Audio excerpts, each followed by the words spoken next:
College football's national championship is a presentation of CBS Sports.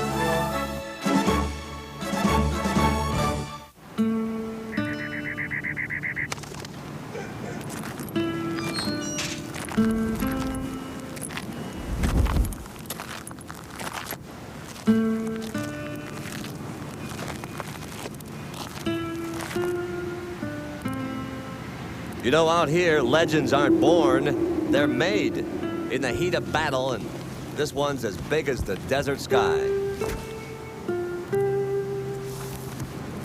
Seemed inevitable, really, this showdown in the desert. Been brewing for quite a spell, and neither one has lost a showdown all season. So it had to come down to this. And guess who's ready to finally get it on?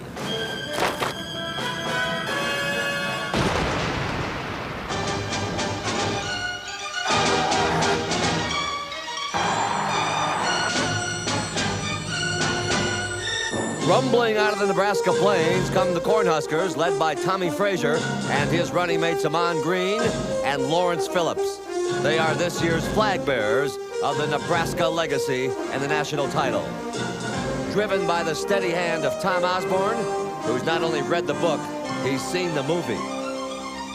But swooping out of that desert sky, the high-flying attack of Florida's Danny Werfel and his sure-handed targets Chris Doering and Ike Hilliard. This high-stakes game is new to the Gators, but they figure to go right for the gold up in those hills. Tonight, when the dust settles on this one, we'll finally know who's number one.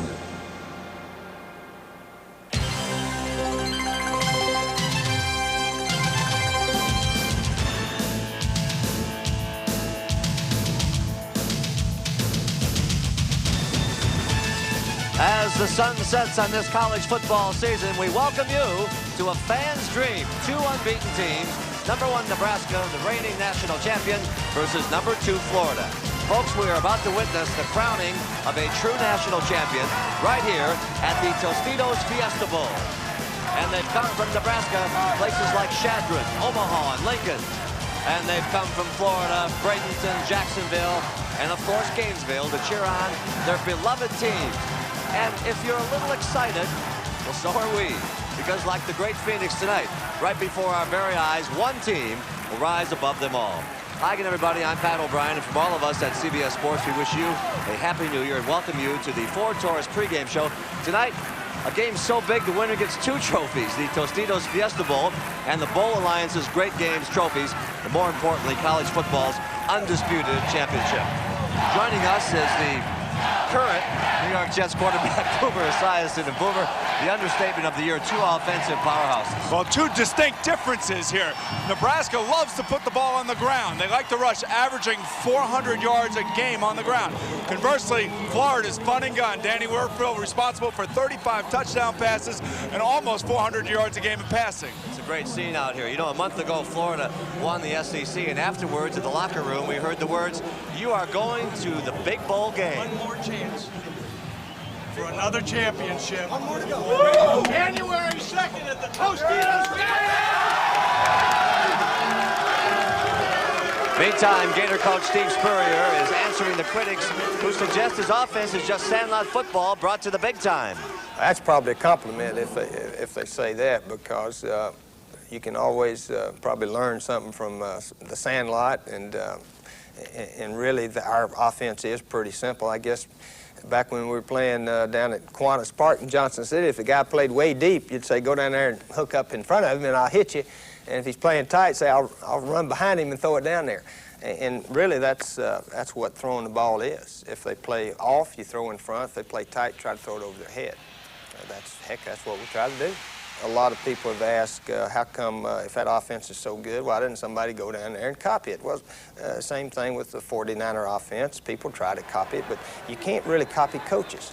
I think individually, the personality of the coach has to go into whatever he's trying to teach his team. And that's the reason. We have coaches from all over the country come down here every spring. There's the tapes. There's what we do. Go look at it. And they all look at them. Oh, I like this play. I like that play. And then you see them play the next year. They don't run those plays. It doesn't work for them for some reason or another. Well, there he is, and Boomer, it's not exactly go down to the tree and turn right, right? I think Coach Spurrier is understating it a little bit. It is a high-flying attack. It's very sophisticated. You have to have confidence in your quarterback, and you cannot duplicate it by going down there. You have to believe in the system. You have to have the guts and the confidence to run it, and certainly Coach Spurrier has that. He's looking at that pent-up energy down there. Defending national champion Nebraska just keeps rolling. They've won 24 in a row and have a chance to become the first team to win back-to-back championships in 16 years. But there was controversy. A number of off-the-field incidents, including one involving that man right there, star running back Lawrence Phillips, who pleaded no contest to assaulting his former girlfriend. Nebraska coach Osborne originally suspended Phillips, then reinstated him, and now has named him the starting I-back for tonight's game. It has forced a conversation that has little to do with football, but a lot to do with character. I spoke with Phillips, and I asked him when he thought the attention would stop. I don't think there's anything I can do personally. I think that the media is going to do what they have. I mean, whatever. I think those type of stories sell papers. People like to hear about people who are high up, kind of getting cut down. So that's the type of stuff sells. So I think the media is going to keep writing about it. But you understand why the stories are there. I mean, you have been, accused of something. Yeah. You understand that part. Yep. Do you think you got off easier than somebody else might have in Lincoln, Nebraska? Nah, I don't think so. Another African-American in Lincoln, Nebraska would have had the same sentence, you think? I believe so. I believe that he would have had to just go to court and that would have been it. And he wouldn't have to deal with a lot of other things that I had to deal with. I heard you say that you learned to control your anger in '95. How did you do that? Just by going to counseling and just getting advice from them and how to control it, talking about things and basically just learn how to talk things out. How are you going to decide on whether to go to the NFL? Well, there's a lot of things, performance in this game, talking to the NFL committee and finding out where they think I'll go, talking to foster parents what they think and stuff like that. Truth be told, that man right there, Tom Osborne, has actually welcomed the opportunity to talk candidly about this incident, saying the truth never hurts. He acknowledges his team's problems, but always emphasizes its successes. Well, I would hope that the test of time would show that we've run a good program. You know, I've been there 33 years. We've never had a major NCAA problem of any kind. We've never missed a game on TV or a bowl game or anything, and so we've had a good reputation that way. Academically, we've done well. We had an 85% graduation rate, one of the top 6 in the CFA, and this year's rate will be about the same. We've had 45 academic All-Americans. The next school is 35 nationally. And so we hope we've done some good things and won't just be remembered for 4 or 5 incidents over a period of 4 years. The Lawrence Phillips thing, do you feel like it's, at this point, overshadowing some of your other accomplishments that it just continues to be brought up? Well, I don't feel that way personally, and I certainly hope not. I think Lawrence has done everything we asked him to do, and you know, there's 2 approaches. One, you can abandon people, you can jettison them, and some people think you need to send a message that way, and the other way you deal with it is to have them own up to what they did, to take responsibility for their actions, and then do some things to correct the behavior. And in Lawrence's case, I felt that he did have a problem with anger, and he really needed to address it, and he's done that. And so we're really pleased with his response, and how people perceive it, we can't control. Yeah. You're such a strong figure in Lincoln. A lot of, I don't know if it's criticism, but a lot of the talk has been through all this and through some of the other players, is that you have been sort of above the law, that you've taken the law into your own hands. You've heard it. I've not interfered with any witnesses. I haven't gone out on the streets and tried to find people. Whoever's talked to me has come to me. And so I don't feel at all that I'm above the law. I'm subject to the same scrutiny, same laws as everyone else.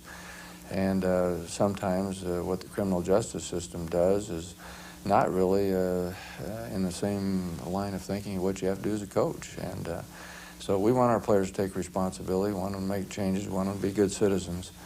But if you let the criminal justice system run its course, sometimes you're tying things up for 2 and 3 and 4 years. And maybe that says something about the criminal justice system. On to football.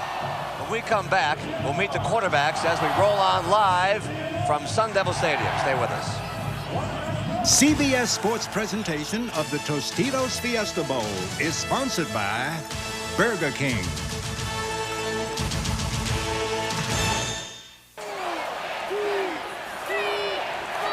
A football game and weather to envy. 58 degrees at game time. The wind at 7 miles an hour. Boomer, no factor, right? No factor whatsoever. You know, the Cornhuskers are the reigning national champions, and they are appearing in their 3rd consecutive national title game. Much of the credit for this remarkable success goes to their versatile quarterback, Tommy Frazier. And Boomer asked him how all that championship game experience might give the Huskers the edge tonight. I think there's an edge. I think because we know what to expect, we know how to handle all the big game hype. I don't think they really know what's ahead of them until actually game time. I feel they're gonna come out a little nervous, but who knows? Their coach might do a fine job in keeping them relaxed. But I know one thing, that Nebraska's gonna be relaxed because we know what it takes to win. We're going to ask Boomer, as part of our network MCI That's How, to show us how Frazier runs the Husker offense. Boomer, it's all yours. Well, Pat, this is how. He is the most versatile player in college football today. He does it with his legs, and he does it with his arms. And you'll see right here, he lines up, and he will fake a pitch to Amon Green, and then his tight ends will come underneath. And as Tommy rolls away, you will see that he will have to make the decision as to which tight end to throw it to. Tommy not only does this with his arm, but when they run their triple option, he has to decide whether or not to keep it or run with it. You know, he has been responsible for 31 TDs this season, 17 passing and 14 rushing. To get you one of those toys for your home there. You know, Tommy Frazier can make the Nebraska offense sing, but the Gators' Danny Werfel and his favorite target, Chris Doering, also make beautiful music together. Hey, welcome back, friends. It's your good friend Chris Doering here with Danny Werfel. Today we're going to do a little musical harmonizing. You got what I need, but you say she's just a friend. Hello. Danny plans to harmonize with his team on the field, but it won't always be do-re-mi. Let me ask you about the Nebraska defense. Obviously, their pass rush is better than it has been in past years. They got better defensive backs back there. And they, from what I understand, they see that you have taken some kind of a beating this year. You know, what do you expect from them? You know, if I were a linebacker or a blitzing linebacker and I'd seen the last few tapes, I'd be pretty excited to be going in there. A lot of these guys are coming clean, but, you know, like always, we'll do our best to fix that. But, you know, when you can get a receiver one-on-one and get him the ball real quick, we've had success with that. So I understand that sometimes you're going to take your pops and just got to be tough and get up. I'm sure you know about that. Yeah, I know about it all too well, let me tell you. But let me ask you one other thing. I've actually read where you have spoken about Andre, your roommate from Poland, teaching you about chess and how you've kind of likened it to your offense versus a defense. Well, you know, a lot of people just see football as a bunch of big guys running at each other, and they don't understand how complex it is. I'm sure you know those of us around football understand it, but in Spurrier's offense, a lot of times I feel like it's a chess match because you're up there and you're with the defensive coordinator, and they've got their schemes and you've got your schemes, and you don't quite know what they're going to do, so you'll try a little play here and see what they do, and then you'll try a little play and try to, you know, act and then counteract and right on down the board.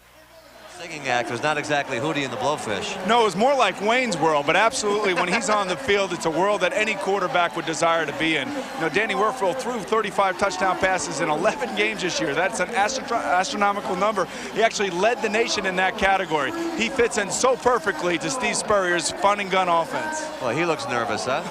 When we come back, we'll have a visit from the Cos, and that's not him. Bill Cosby, who's been poking around Sun Devil Stadium, that's not him either. Stick with it.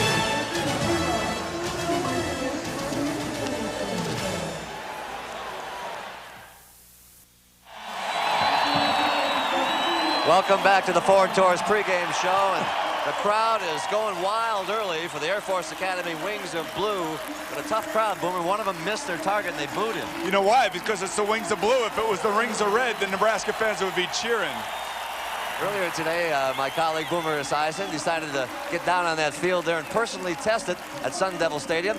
His receiver, none other than Bill Cosby. All right, Bill, are you ready? I'm going to throw you my pass. 3rd and long. I need you to go down and out against the cornerback. One thing. What's that? I want you to throw with my ball. Take your sunglasses off. All right. Because you're looking too smooth. I'm going to tell you right now. All right, I'm a 90s quarterback, but all right, I'll take them off. Okay, Bill, let's go, babe. Here we go. Now, what do you want? Now, I want down and out about 8 yards, okay? And you got to be perfect, all right? All right. Are you ready? Hike, go.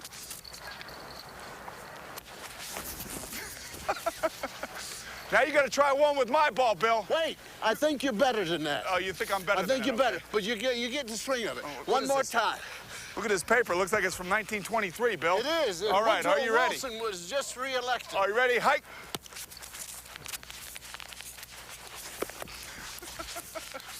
Okay, we'll try your ball. My ball this time. We'll try your ball. All right. Now, you better not drop this ball, Bill. Hey, man, don't threaten me. Are you ready? Yeah. Hike.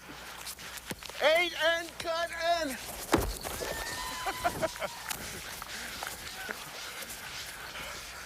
Not bad, Bill. All not right. bad. That's all right. Yes, indeed. You can play on my team anytime you want. Well, thank you. What team will you be with? I'm not really sure at this point. This is Boomer and Bill saying back to you. All right, Cos, thank you. It's like throwing your press clippings from the past. Well, I want to throw the press clippings away and just throw the football. I'll be all right. Coming up, Patty Austin, Glenn Campbell, and Kathy Tricoli with a stirring rendition of our national anthem and the spirit of America. Glad you're with us as we continue here from the Tostitos Fiesta Bowl.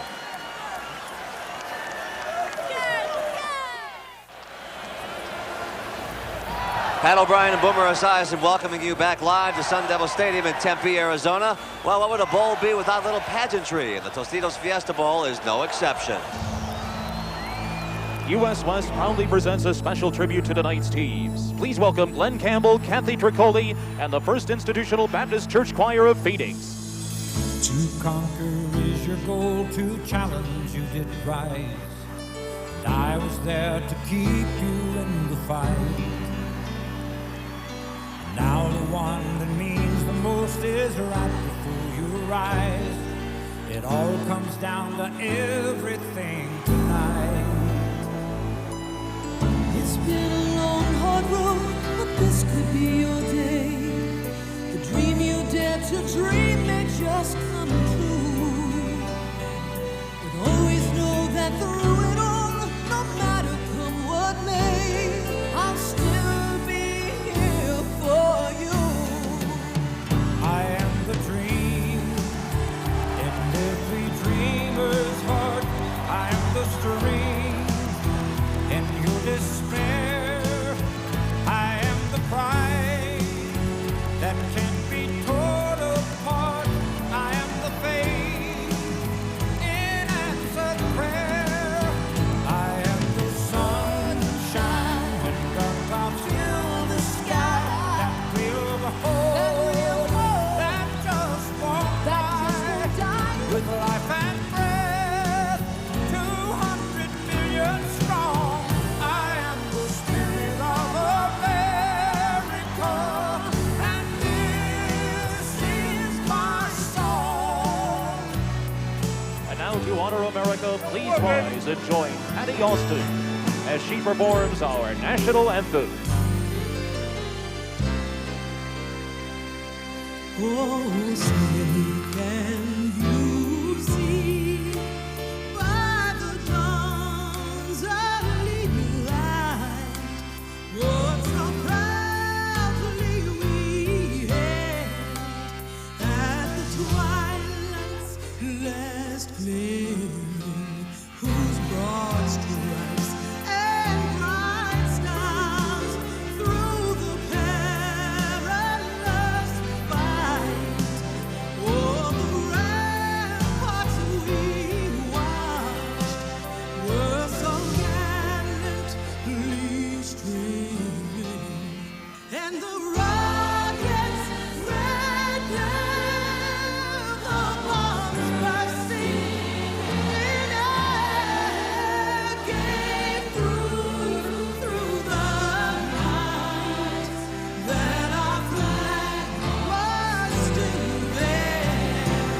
Oh, sing us that star-spangled banner yet waving o'er the land of the free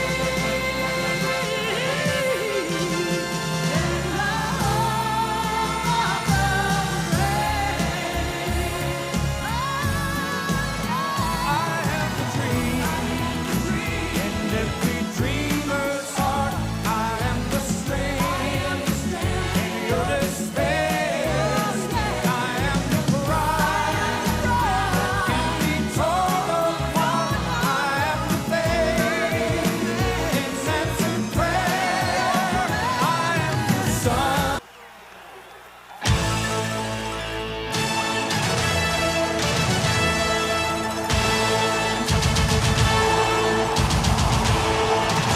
Well, after all the buildup, The time has come. Nebraska and Florida about to take the field at the Fiesta Bowl to decide the national championship. First out, the Cornhuskers, ranked #1 in the country. Coach Tom Osborne's team has won 24 straight, looking for back-to-back national championships. Tommy Frazier has been his quarterback, aside from a few injuries during his career, since his freshman year. And there's Lawrence Phillips, who will start tonight in the backfield for the Cornhuskers.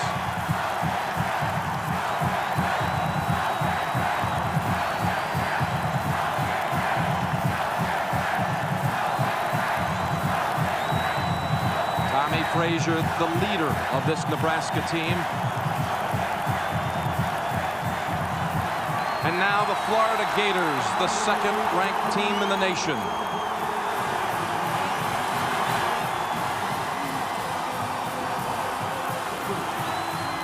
Also an undefeated season, 12-0. The SEC champions, directed by Steve Spurrier, the most decorated player in Florida history, and coach as well. He won the 1966 Heisman and has led them now to 3 straight SEC championships. Welcome, everybody. Jim Nance along with the coach, Terry Donahue.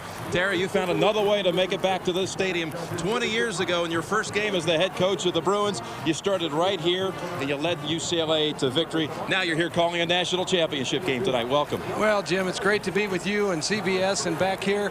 I don't know if I'm more nervous tonight or 20 years ago. I'm not sure which one. Well, with Florida and Nebraska, we have 2 different ways of making it to this grand stage. One with the run, one with the pass. Well, if you're a college football fan, you're going to love tonight. If you like to see the ball in the air, if you want to see every play be a pass play, you're rooting for Florida. If you're someone that likes the running game, if you like hard-nosed defense, hey, you're going to root for Nebraska. Well, let's talk about Nebraska. And again, Tommy Frazier, the man who makes them go. How about Tommy? Well, Tommy Frazier is the most difficult player in college football to try and defend. He can hurt you 3 ways, with the run, the pitch, and the pass. Here we see Frazier on the option. Somebody for Florida tonight must be there to make sure they take Frazier every time. Otherwise, he'll run down the field like a tailback. And when he's not running, he's really seducing you, setting you up to make a pitch like this. And if you overplay Frazier with too many defenders, the pitch man will be wide open. They have 3 tailbacks that average over 7 yards per carry. They'll run down the field for touchdowns. Like Amon Green did right there against Colorado. And then the last option, Frazier, gives them the passing game. Tommy Frazier will try to draw the defense to one side of the field, then come back with a great play-action pass, use his tremendous athleticism to hit open receivers. He can throw the football. He can indeed. He's a man who's thrown 17 touchdowns this year and only 4 interceptions. But let's talk about the passing game at Florida, a team that threw 48 touchdown passes this year. Danny Warfel accounting for 35 of them. Well, Florida is different. They like to spread the field with 4 and 5 wide receivers. They will put 5 wideouts across the width of the field, and then they will have Danny Werfel drop 3 steps back and try to hit open receivers. The key to the Florida offense is protection. If they can protect Danny Werfel, they'll hit open receivers. Boy, they got speed. You get them in the open field, look out, but this is what they must avoid. Nebraska is going to try to put the heat on Werfel tonight. If Nebraska can break his rhythm, break his timing, they're going to be tough to beat. Certainly one of the biggest elements in Tom Osborne's game plan, to get to Danny Werfel. Just a moment ago, it was Bill Cosby handling the honors for the coin flip. Nebraska won the toss and deferred. Florida will receive to start this game. We have Michelle Tafoya tonight on the Florida sideline. Michael Barkan will be handling things from the Nebraska bench area. Right now, let's go down to Michael Barkan. Michael? Well, Jim, how big is this game for Nebraska tonight? Normally, the team watches video highlights of prior games before coming over to the stadium. A change in plan tonight. Not only did they watch those highlights, but in addition, listen to speeches from the seniors. Particularly stirring and poignant is defensive tackle Christian Peter, who speaks about the togetherness this team has had all year long. When he is finished, his teammates are in tears. Nebraska should be juiced tonight. We'll send it over to Michelle Tafoya. All right, Michael, well, 2 injuries to speak of as far as the Florida Gators are concerned. Senior defensive tackle David Barnard has started all season long. His status was questionable until minutes ago. He will start. He suffered a stinger in practice on Friday. Look for Keith Council to relieve him if he cannot play full speed. Also, a critical backup in the secondary, Shea Showers, will play sparingly, if at all. He sprained his ankle also on Friday. One more note. Offensive coordinator Carl Franks told me tonight that until as late as this morning, Steve Spurrier was designing brand new formations that no team has seen all season long. Now let's send it back upstairs to Jim Nance. All right, Michelle. Chris Brown ready to kick. Nebraska again, Terry, won the toss but elected to give Florida the chance to take the football first. Well, you know, Steve, Jim, I've never seen 2 teams that are more confident than these 2 teams. They reflect the attitude of their head coaches. I just never seen anything like it. Riedel Anthony will run it back for the Gators. Anthony, another speedster, and look out. Out across the 30 to the 40-yard line. A big return by Riedel Anthony. What a great way for Florida to open this game up. Jaquez Green running that one back, actually. And watch Jaquez Green. One of the interesting things here is that Tom Osborne felt coming into this game that his team had the advantage in the kicking game. And here Florida opens up the game with a great return. Well, Danny Werfel at quarterback had the best year statistically any quarterbacks had in college football history, breaking the single season pass efficiency mark of Jim McMahon. The 35 touchdowns led the country in that total as well. Werfel's backs and somewhat overlooked Elijah Williams, who rushed for 858 yards. Jerome Evans is the fullback. Tremaine Allen, they seldom go to the tight end. Chris Doering and Ike Hilliard combined for 32 touchdown catches. The offensive line started every game this year with Jason Odom, a 4-year starter, and Reggie Green as well. Same thing. 4 years starter on that line. Jeff Mitchell, Donnie Young, Mo Collins.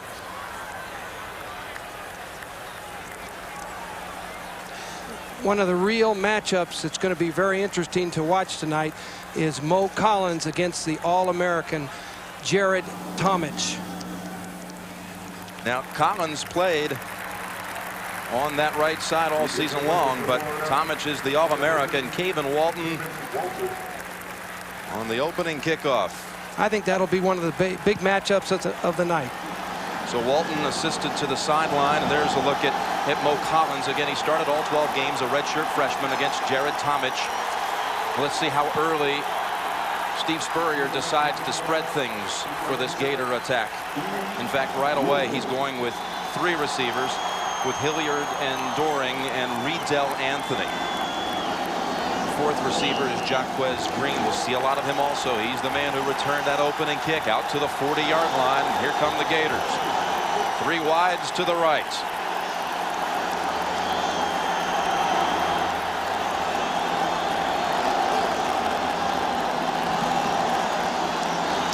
Three-step drop. And Florida near a first down at the 50-yard line. Chris Doering, give him 9 yards. Mike Minter on the coverage. They spread him out right away. Here's Nebraska, defense that had 2 shutouts this year. Tomich, we've talked about him. The Peter brothers from New Jersey, Christian and Jason. Grant Wistrom, a sophomore. Linebackers Foreman, Ellis, and Farley in the secondary that will be tested. Booker and Tyrone Williams, Mike Minter and Tony Veland. 2nd down and 1, staying with 3 receivers in the game. Werfel's pass intercepted and then dropped. Incomplete. Terrell Farley first deflected it, grabbed it for a moment, but not long enough. It'll set up 3rd and 1. Terrell Farley starting the final 5 games of the year for the Cornhuskers. Boy, did he make some big plays down the stretch of the season for Nebraska. Jim, this is one of the things that Nebraska wants to do. They want to disrupt the timing of Danny Werfel. This is a way of doing it. Getting your hands up in the air, knocking a ball down, get him off his rhythm. He was looking ahead downfield, ready to run with it. 3rd and 1.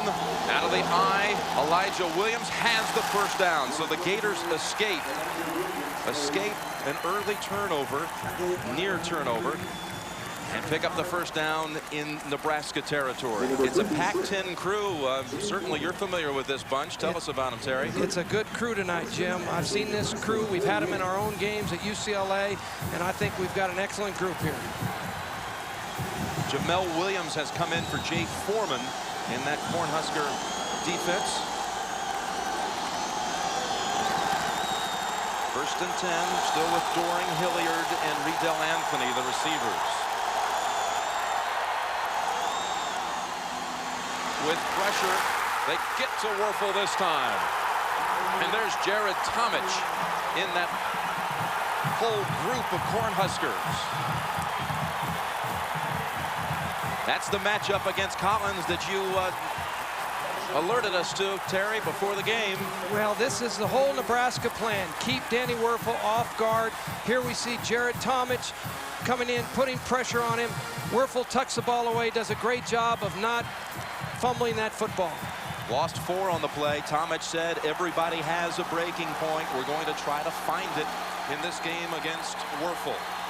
Jerome Evans is the fullback now in this formation on 2nd down and 14.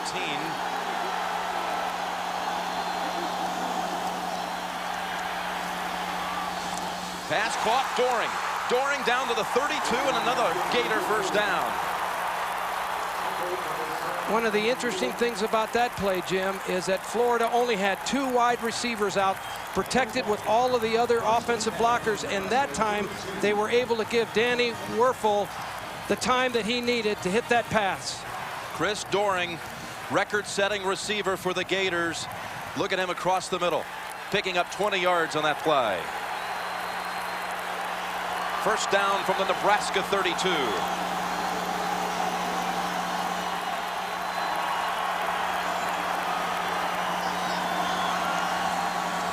Short drop again. Doring slicing across the middle for another first down.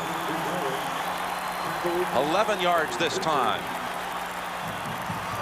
Doring with 3 receptions on this opening series. Well, it hasn't taken him long to get into the game plan, Jim.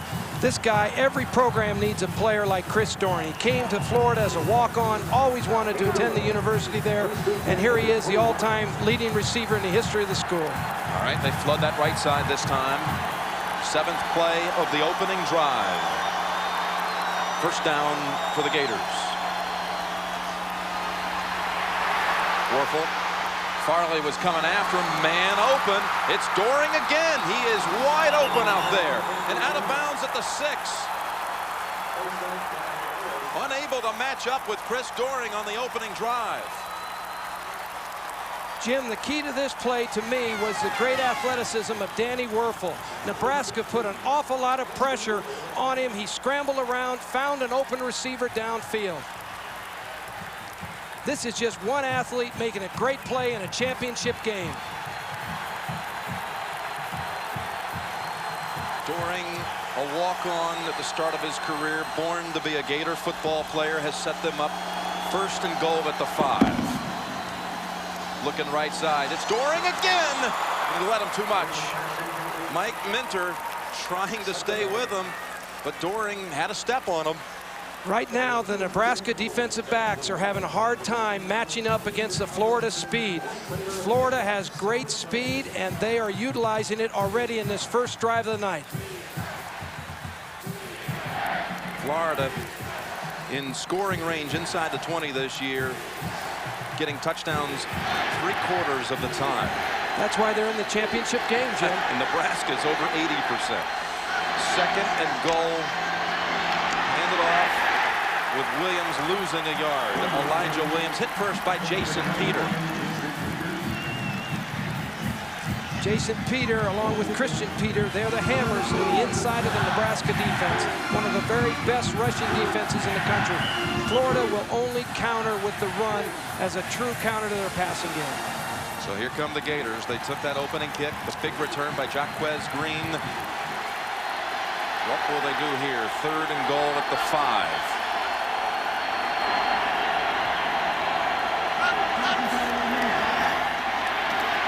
Good time. Pass too high. Doring was the intended receiver. And Steve Spurrier calls for the field goal team.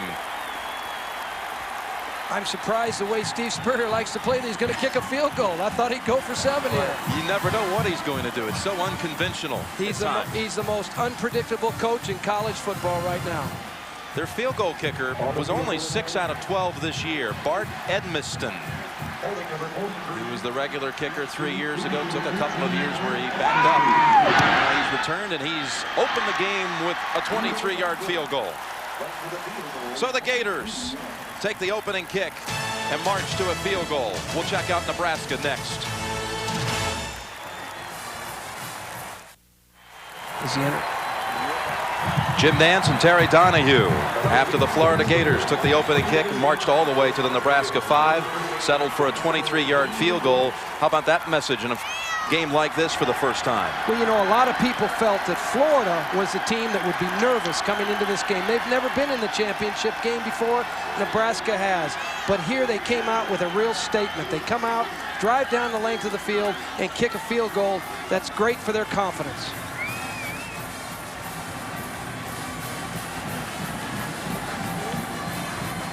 Knowing Spurrier, though, and the mindset he has with offense, he probably walks away a little bit disappointed. You have it at the 5, first down. Well, I think he probably does, but more importantly, Jim, I think is just to get points on the board in your first drive. That helps your team, helps everybody on the sideline, pumps up your defense, pumps up your kicking teams. I think it's very critical. Clinton Childs, a good running back also here at Nebraska. He's back deep, along with Damon Benning. Matt Teague's kick, fielded at the 11. It's Childs to the 32.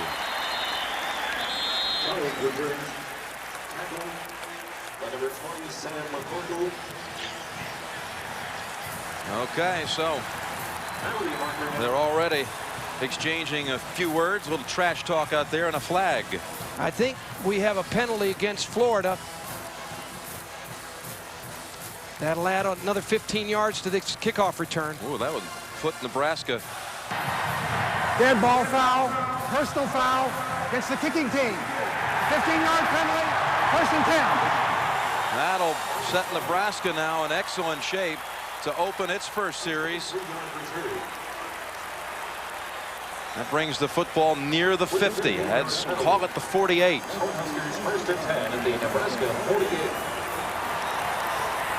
This happened right after Childs was brought down.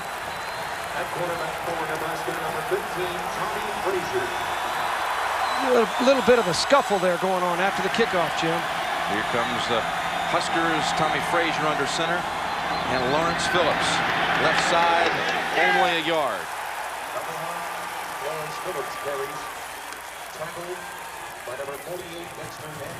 Lawrence Phillips, a controversial start tonight with Jeff Makovica, the fullback, Mark Gilman, the tight end. Wingback is Clester Johnson. Brandon Holbein is the split end. An offensive line, another strong one here at Nebraska, the anchor being Aaron Graham. They have not allowed a sack, by the way, all season. And Frazier threw 163 times. Second down, Phillips. Here goes Lawrence Phillips, breaking one inside the 30. Brought down by Anthone Lott after a 23-yard dash. Jim, when you get the ball deep to a player like Lawrence Phillips, you're going to get some yards behind that Nebraska offensive line. They're the best offensive line in the country, and the deeper he gets the ball, the more he can see the running lanes develop. Fullback Jeff Makovica giving a huge block for Phillips to open that hole. And now from the 28.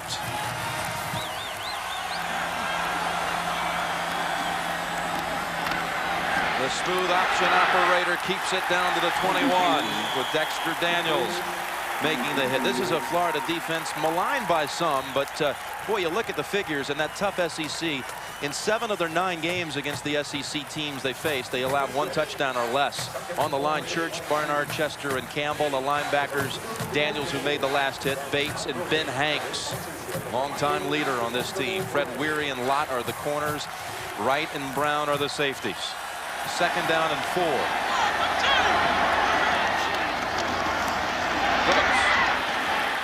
Phillips stopped short of the first.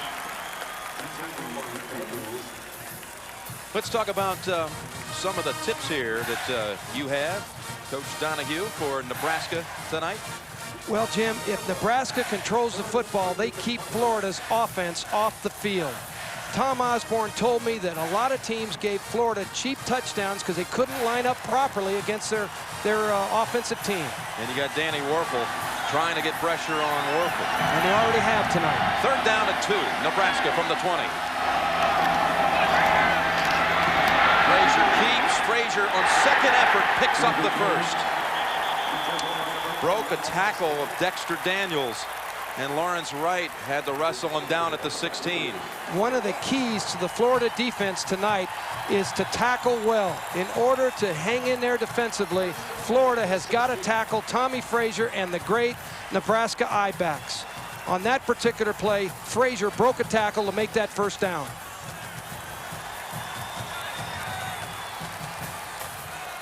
New set of downs. 6th play of the opening drive for Nebraska. Frazier looking left side now, wide open over there. Phillips inside the 10. Lawrence Phillips scores the game's opening touchdown.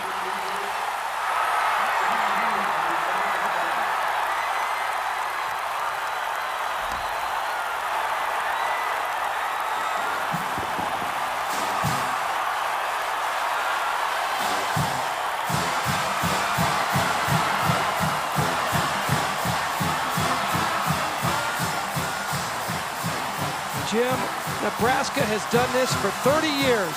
They start their offense one way, and then they come back with a counter play, either a pass or a run. This was a little counter pass from the quarterback back to the tailback for the touchdown. Chris Brown in, extra point.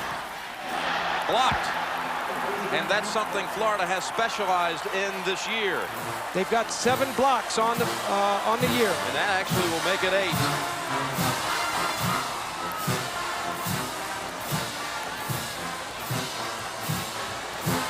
You can see right up the middle, we get some penetration. We get defensive man gets his hands up and makes the block. Mike Peterson was in there, got a hand on it, but Nebraska drives for an opening touchdown.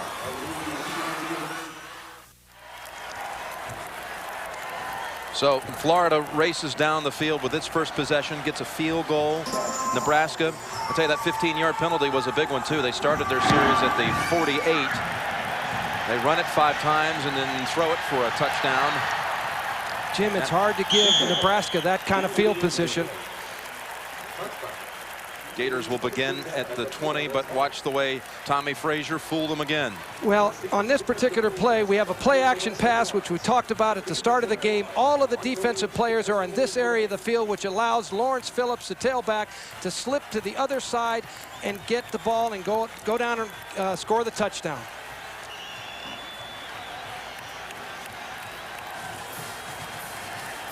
Aaron Graham. What a great individual effort by Phillips getting that ball across the end zone. They had his All-America center, Aaron Graham, down there also trying to take care of a few Gator bodies. So 6-3, Cornhuskers. Florida with the 2nd possession for them. Off the option, something you don't expect to see a lot of, Elijah Williams with Terrell Farley wrestling him out of bounds for no gain. Jim, I believe we have a holding penalty against Florida. I think Farley agrees with you. Illegal block on the back. An illegal block will back up the Gators.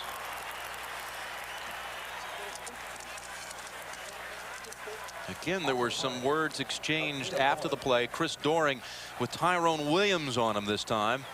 You know, Chris Doring told us before the game in one of the interviews we had with him that he liked to talk a little smack during the games and wanted to make sure those defensive backs knew that he was a tough guy. I think they know he's pretty tough now after that first series where he had 4 catches. Talking a little bit to him also. So 1st and 21. They mark off the penalty from the point of the infraction. 1st and 21 from the 9. Dwayne Mobley is the fullback out of the I. Williams the tailback. Elijah Williams, only 2 yards. Football was loose. They rule him down.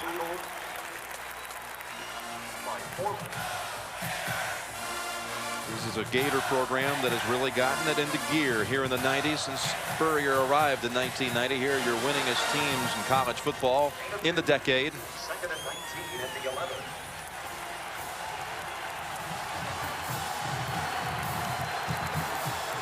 Second and 19. High formation. Off a play action. Werfel, excellent protection. Throwing across his body. And Doring was the intended receiver. Overthrew him. Scott Saltzman was in on the quarterback a little bit late to put some pressure. Jim, one of the things that Florida has done already tonight is they have not always every play spread 4 and 5 wideouts across the field. They've kept protectors in to make sure that Danny Werfel doesn't get hit too often. Here's the formation you drew up in the opening of the game tonight. 5 receivers in for the Gators. 3rd and 19.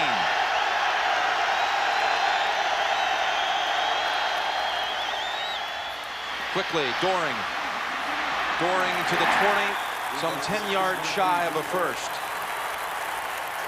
Grant Wistrom made the tackle at the 20.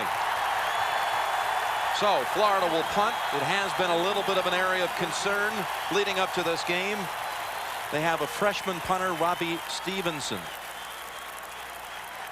who fumbled the snap in the game against Florida State. He's averaged 38 yards a punt.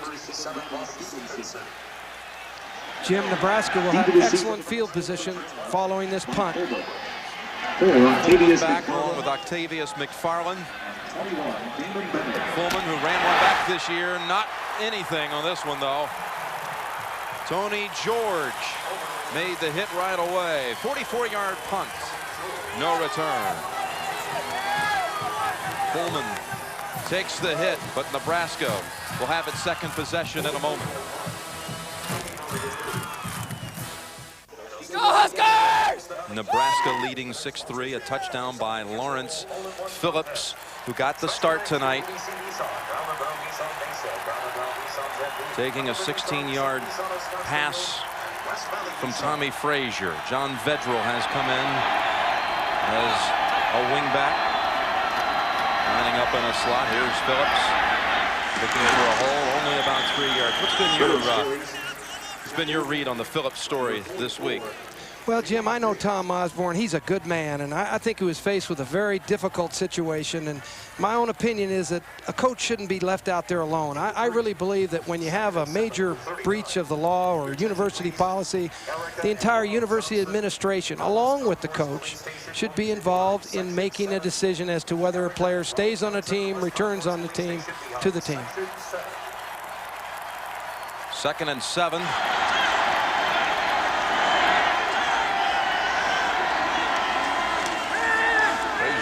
Throw again over the head of Reggie Ball. You know, Coach, along the lines of what you're saying, you know, the thing is, though, when a coach holds all of the power, a byproduct of that autonomy can be his perspective becomes clouded or distorted in some situations. Tom Osborne, as you know, is a deeply spiritual man in his own right.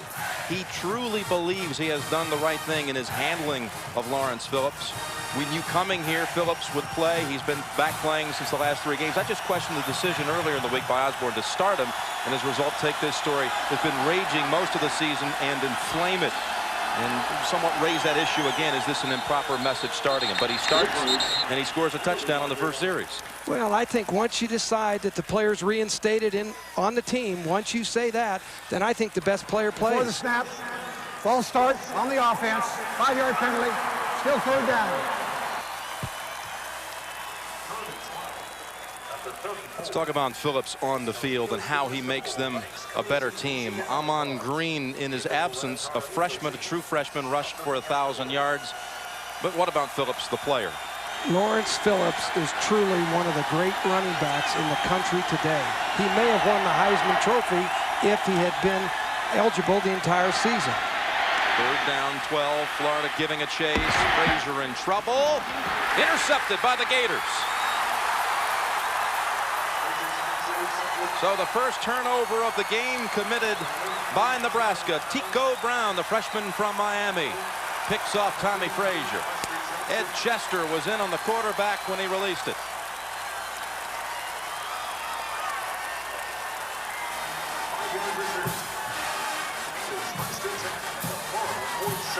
Jim, here we see Tommy Frazier releasing the pass, intercepted by Anton Lott. Oh, Tico Brown, excuse me, made that play. Tico Brown, who in the SEC championship game had 2 fumble recoveries and an interception, picking up right there again with another turnover play. And here comes Florida with Ike Hilliard. Ike Hilliard, a sophomore from Patterson, Louisiana. You know, these 2 receivers we've been watching all night. Doring, they've been just feasting on Doring, trying to go back to him repeatedly. But combined with Hilliard, these 2, I mean, what a combination. They both had total yardage, receiving yardage, over 1,000 yards. And it won't be the last time, I'm sure, we'll see Hilliard tonight. 2nd and 4. Here comes a little razzle-dazzle play, and it's Terry Jackson near the first down at the 44. Let's talk about some of the tips. We saw your tips for Nebraska tonight. Let's see TD's tips on Florida.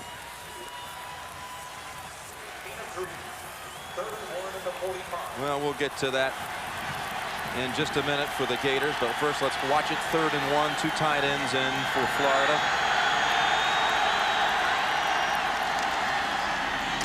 And they get it on the ground, a tough yard. Terry Jackson, I believe he has it.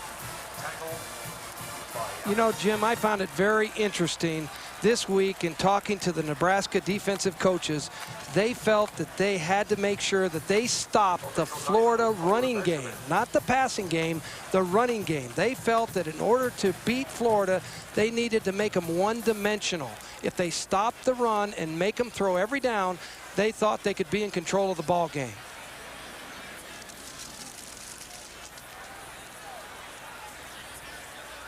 Ooh, they are just inches shy, and it's 4th down. Steve Spurrier, he's wrestling with it. There's no question in my mind what he's going to do. Steve Spurrier is going to go for it. He doesn't even think about punting. Well, here they come with Terry Jackson in the backfield and 3 receivers on 4th and inches. They clear out the backfield. Quarterback sneak. And Phil Ellis may have denied him. Phil Ellis got a last lick on him. And it's awful close. Ellis unhappy with the spot. They go ahead and say 1st down Florida. Here we see that offensive line of Florida surge ahead. They've all been together for 5 years except for the right tackle, Mo Collins, the young freshman. So, gutsy call by the gambling Spurrier. 1st and 10. Florida from the Nebraska 43. Timeout call by Werfel. Try to make a read of that Nebraska side. So let's talk it over. So Florida driving. Down 6-3.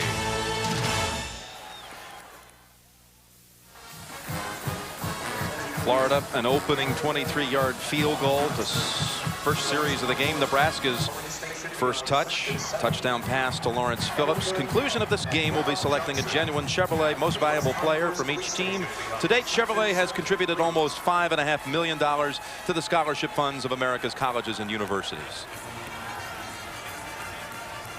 Gabe and Walton, remember on the opening kickoff, the big return by Jaquez Green, and there was a Gator shaken up.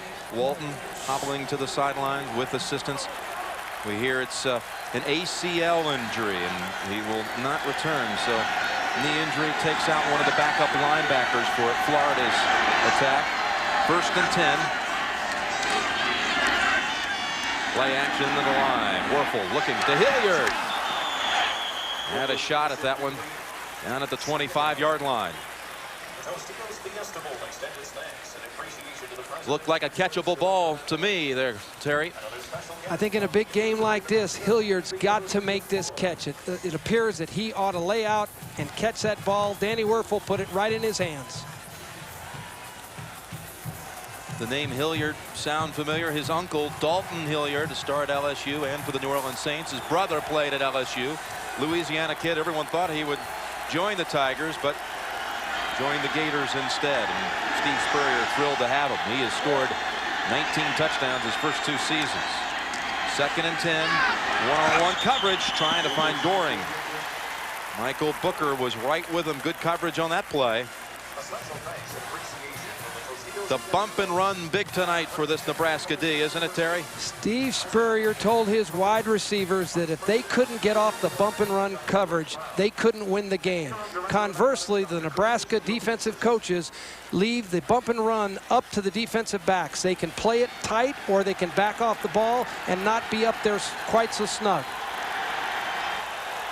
Mike Minter coming over to assist on 3rd and 10, 7th play for Florida on this drive, and there's Riedel Anthony for the first down at the 29. 14-yard completion. Another speedster, only a sophomore. Jim, the way these teams have come out and moved up and down the field, if you're going to play defense tonight, you better order a Gatorade to go, man. This is wild.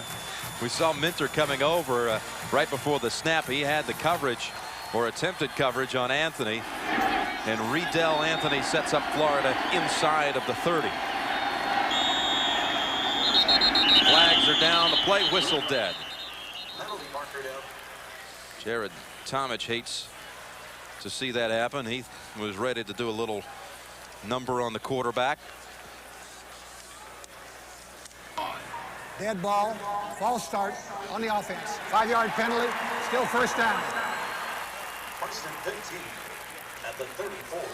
Florida this season, scoring drive, took an average of 2 minutes and 4 seconds. How would you like to be playing defense in that thing? This drive's already 2:10. 1st and 15.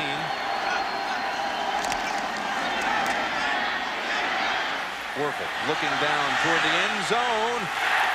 Hilliard was down there, but knocked away by Michael Booker.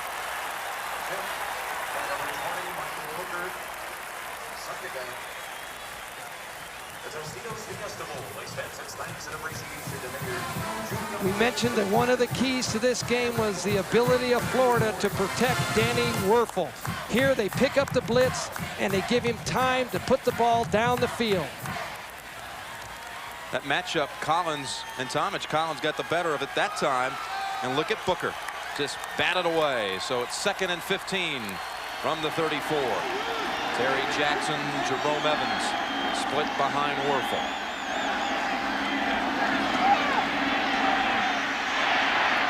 More protection and just a pass of the short variety with Phil Ellis coming in on the tackle. Jerome Evans with the grab, only his 4th catch of the year.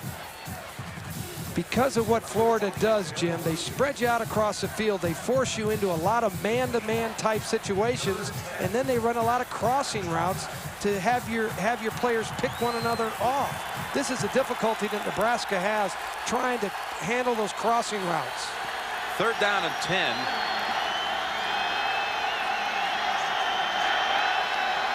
This is about as far out, too, as they could expect from their place kicker. Riedel Anthony down at the 3-yard line. 26 yards.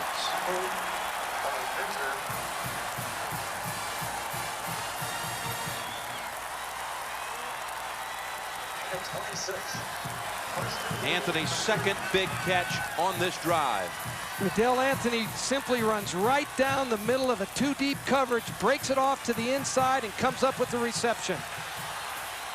Anytime you're in 2-deep coverage, you're vulnerable to a wide receiver in this Florida offense getting down the middle against you. Nebraska calls the timeout this time. Florida at the 3-yard line.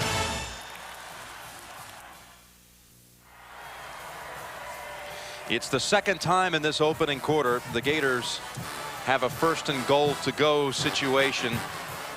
Last time only managing the 23-yard field goal. Did they take away anything from that experience, you think? Well, I think that Steve Spurrier will definitely use his offensive line to his advantage this close to the goal line. You know, Florida can run the ball a lot better than people think they can. 2 tight ends. Elijah Williams has come in at tailback. Pitch, Elijah trying to get outside, trying to get past Ellis. Makes the move, and they say short of the goal line. Jared Tomich just got him at the last second, tripped him, and he's inches shy of the goal line. Here we see Ellis, the middle linebacker. He's got him trapped for about a 7-yard loss. And it's just it's a great run by Elijah Williams. This is what outstanding backs can do. They can make you miss. That ball's about 6 inches short of the goal line. 3 receivers to the right, 2nd and goal. Setting up a quarterback sneak again. Werfel just reached out and found the goal line. Touchdown, Florida.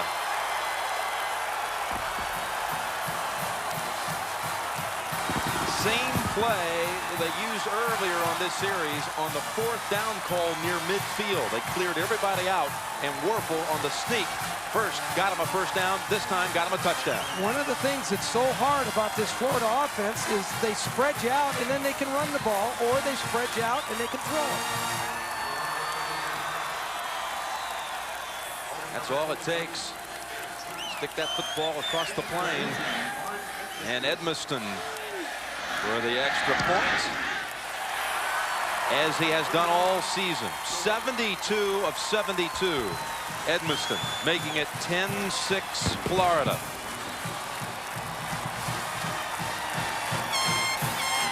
So this game for the national championship.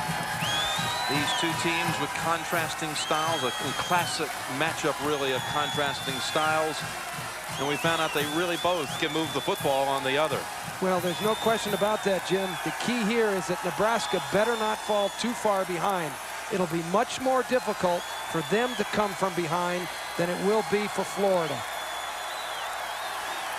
Well, Nebraska trying to win back-to-back national championships. Head coach Bob Devaney pulled it off in the early 70s. They played Bear Bryant down at the Orange Bowl.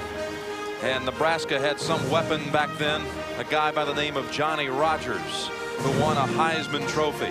This was Rogers fielding the punt and then racing 77 yards for the touchdown on the final play of the 1st quarter. The Cornhuskers went on to a 38-6 victory over Alabama and their 2nd consecutive national championship. They're going for 2 straight tonight, but they trail early here, 10-6. Good job. Let's go now. You're doing playing hard, baby. Teague's kick taken by Childs, weaving near the 30. Dwayne Thomas on the tackle. Having 1 versus 2 with both teams undefeated, that hasn't happened that often. 4 other occasions. 93 Sugar Bowl, where Alabama beat Miami. And you had that Orange Bowl. The Fiesta Bowl, remember that one here. Penn State, Miami, with Penn State prevailing.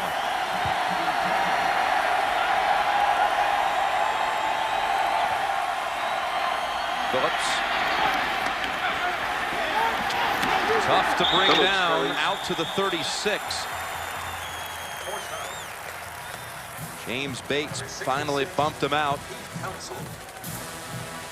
Florida's field goal from Edmiston from 23 yards. Back came the Cornhuskers. What did they set him up on this play? Phillips taking the pass out in the flat, going in, extra point blocked. And now Florida on an 11-play drive. 10-6.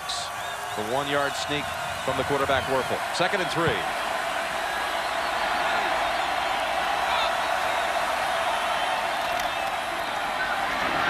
Inside they go. And that's Jeff Makovica, the fullback, the senior. His younger brother, one of the backups.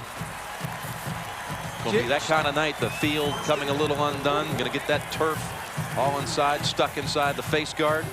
Jim, one of the ways to stop Tommy Frazier and the Nebraska offense is to keep him off the field. And here, that's exactly what Florida's done. 3 receivers in for the Cornhuskers.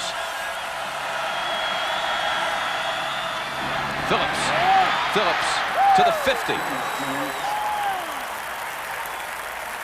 The thing that I'm impressed with and not surprised a bit about, Jim, is the fact that Nebraska has come out and not changed their offensive style whatsoever, even though they're behind.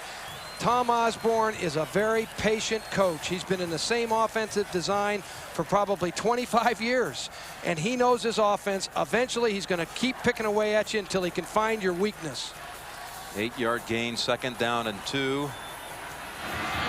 Final seconds of the first quarter. And wide open first quarter, what people were hoping for. Florida with a touchdown and a field goal. Danny Werfel on the quarterback sneak. The Gators lead after 1, 10-6. We'll continue after this message and a word from your local station. CBS Sports presentation of the Tostitos Fiesta Bowl is sponsored by Tostitos, Chevrolet, McDonald's, and by AT&T. We open the second quarter. Jim Nance with Terry Donahue, Michael Barkan, Michelle Tafoya.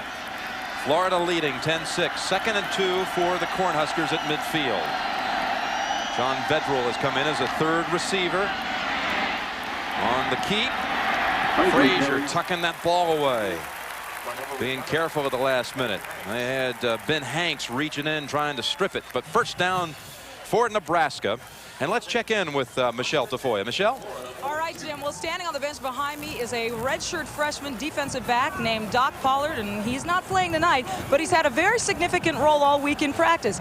He has played the role of Tommy Frazier in practice so that this team could practice for Tommy Frazier. And in fact, he went to Bradenton, Manatee, where Tommy Frazier played his career, looked up to Tommy. Tommy said, hey, he can't impersonate me totally. Jim? Lawrence Phillips breaking one inside the 10, a touchdown, Nebraska.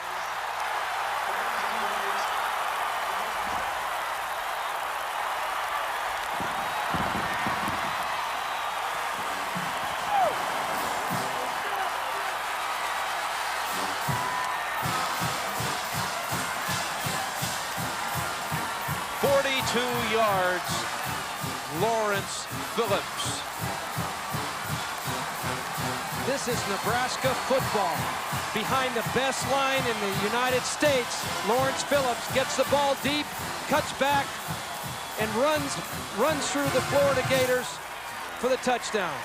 The key to Florida's defense tonight is going to be tackling, Jim. They've got to tackle better than they did on that run to stay in this game with Nebraska. Chris Brown for the extra point.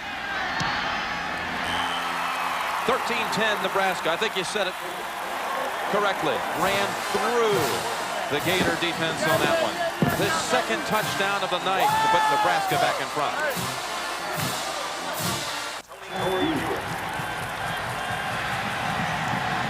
Here's the run back, and it looked like a reverse setup for a moment, but Anthony holds on wisely because Nebraska was down there on that play. Riedel Anthony to the 22-yard line. Phillips broke 3 tackles on that touchdown run of 42 yards.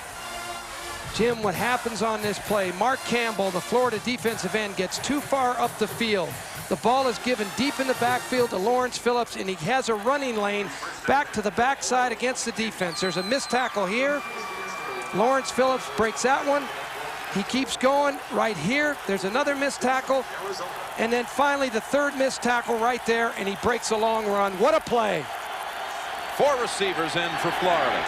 Let's see how the Gators respond. Werfel gets away, but there's a flag thrown. And Werfel all the way out to the 42, but it looks like a holding call coming up. That flag is in the general area that they usually call offensive holding on the line. Holding on the offense. Take away the 21-yard run by Danny Werfel.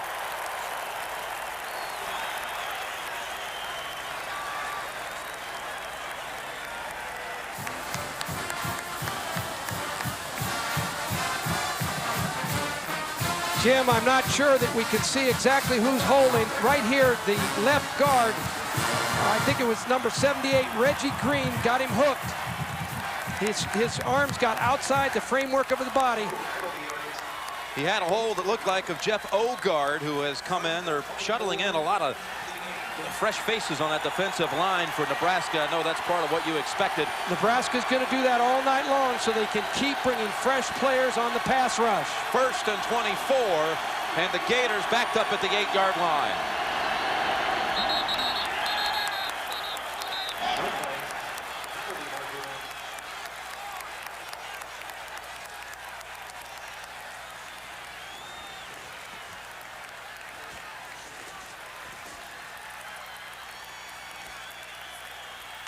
Dead ball, false start on the offense.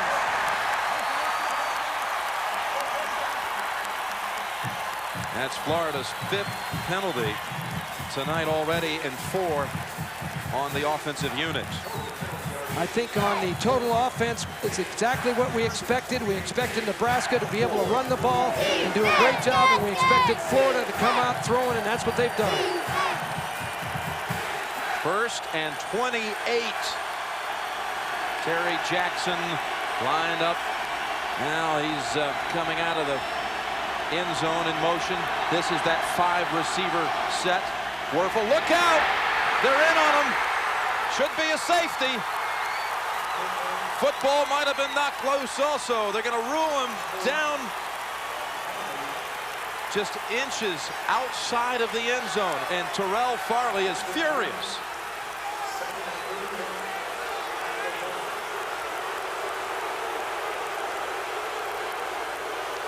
We talked at the top of the game that the pressure that Nebraska could get on Werfel was going to be the key to this game, and we've got Farley coming on the right side with a blitz. He's one of the best blitzers on Nebraska's defensive team. Did that look like a safety to you? It looked like a safety to me, Jim. Plus the ball was coming loose on the back end of it. He may have fumbled it out to the 1-foot line. Nonetheless, 2nd and 31. You can't get any closer. There they got him. There's the safety. Jamel Williams.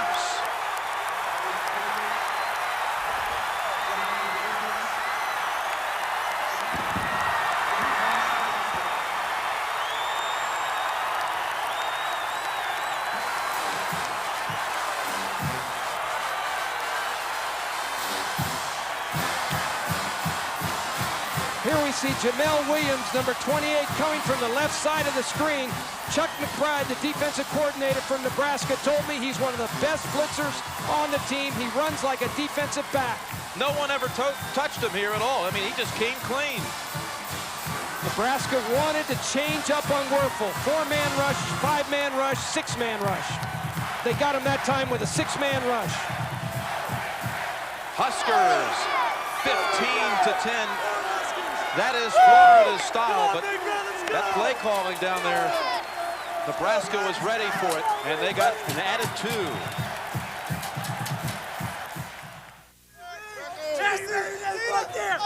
That's Jamel Williams, who sacked Werfel for the safety. Tony George, one of the headhunters on that Gator kick coverage. The free kick coming from the 20. Matt Teague.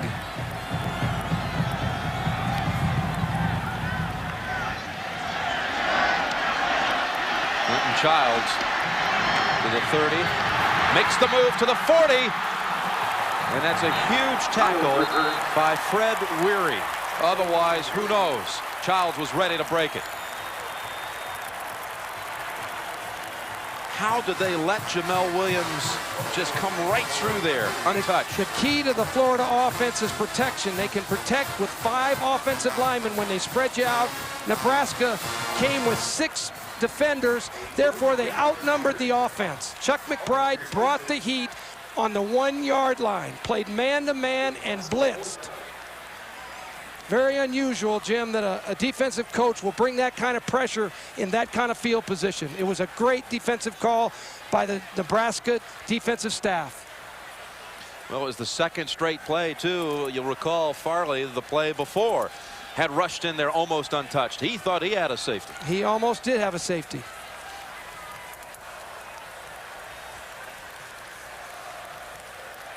This is Tony George, cousin, in fact, of the Heisman Trophy winner Eddie George of Ohio State.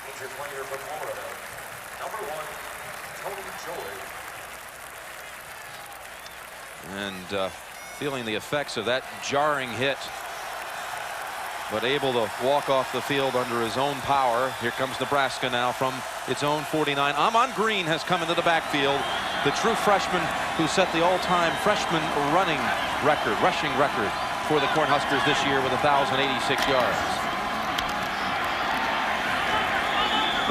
Frazier advances the football across the 50, hit by James Bates and Keith Council. Let's talk a little bit about Amon Green.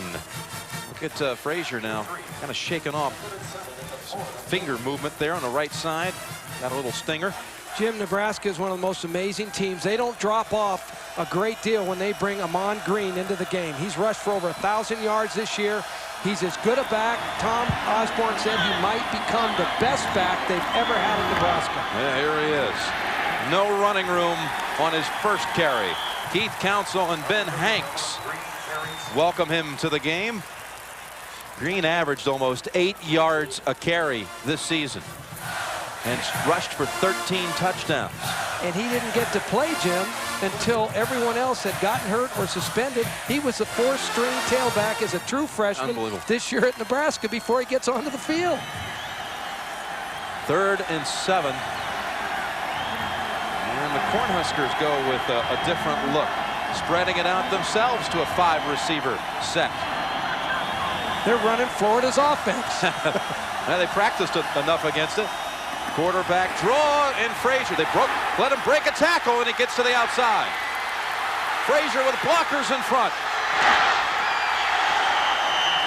It looked like the Gators might stop him short of the first down, and instead, Tommy Frazier takes it all the way inside of the 20. Broken tackles again. One of the keys we pointed out at the start of the game was that Florida had to tackle well tonight. You not only have to tackle Tommy Frazier well, you've also got to tackle those tailback well. In this particular case, you see a missed tackle right there.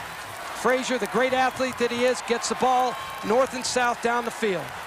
A missed tackle there.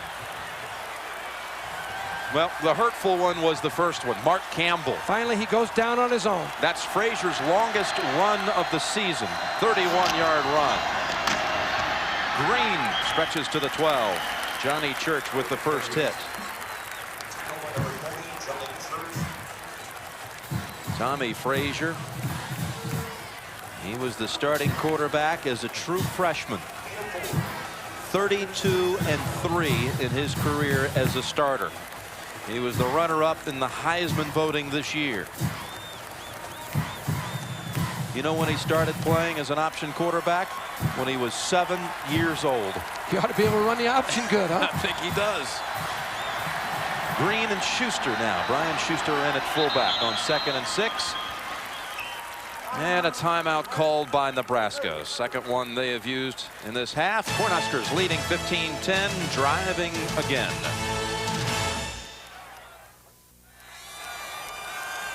Nebraska rushes for 400 yards a game, and they're already kind of on pace for that. Lawrence Phillips with 2 touchdowns in this game already. 15-10. Phillips is out, though, on this series. Amon Green has replaced him. 2nd down and 6.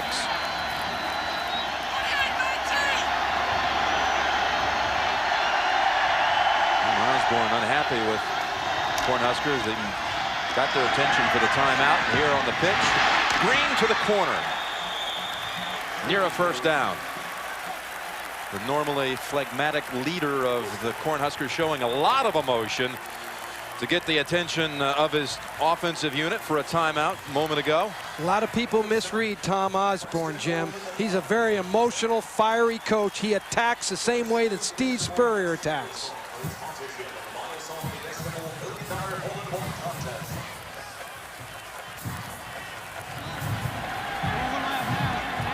First and goal.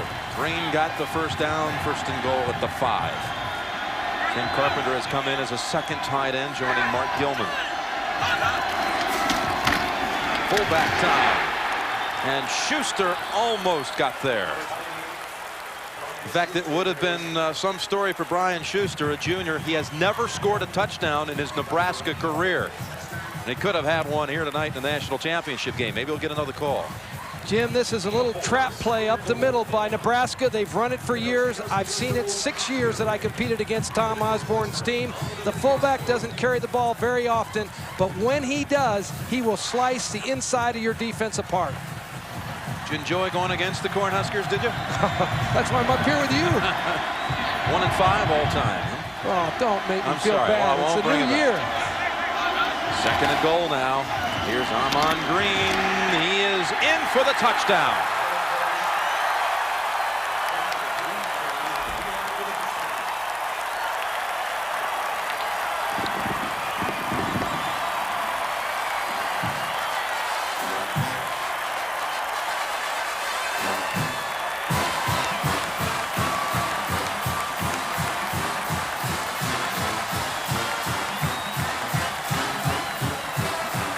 The Nebraska I-backs just keep pounding away at you. First, Lawrence Phillips, now Amon Green, the true freshman.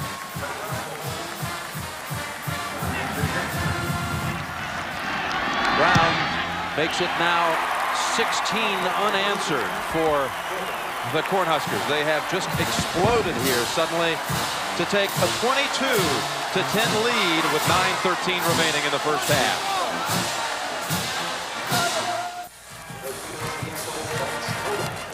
Jim Nance and Terry Donahue from the Tostitos Fiesta Bowl. Nebraska has scored 16 points in the last 5 minutes, 15 seconds to take a 22-10 lead.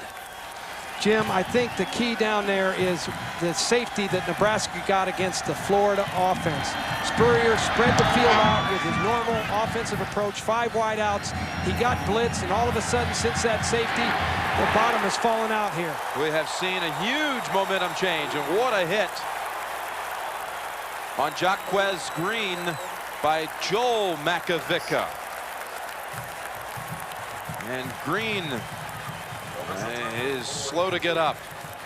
This kind of a defensive play can really spark a football team, and certainly in this particular case for Nebraska, it has. It can also demoralize an offensive football team. When you get your quarterback hit like that for a safety, he's going to have to recover.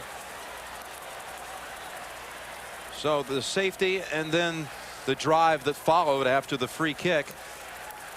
And how about the bodies that are being lost here on the kick teams? We've already seen 3 Florida players go down tonight. Caven Walton, Tony George, and now this guy could be an important part of the Gator attack tonight, Jaquez Green. Well, because he's such a powerful receiver as well as a kick returner. One of the things that... One of the things his leg get caught there. Yes, one of the things that Tom Osborne felt coming into the game that I mentioned earlier was that they have an advantage at Nebraska in the kicking game. Not only do they have an advantage in kicking the ball, but they have an advantage physically. Now with some of these Florida players getting knocked out of the game. They have already, well, for a moment they were stretcher was halfway out there, and they sent it back to the sideline. Jaquez Green, a freshman who blocked 3 kicks this year, an average 29 yards a catch on the season, and his foot just got caught here. Turned back. Right here, Jim, I believe. The official carbonated beverage of the Fiesta Bowl. Boy, let's hope and pray he's okay.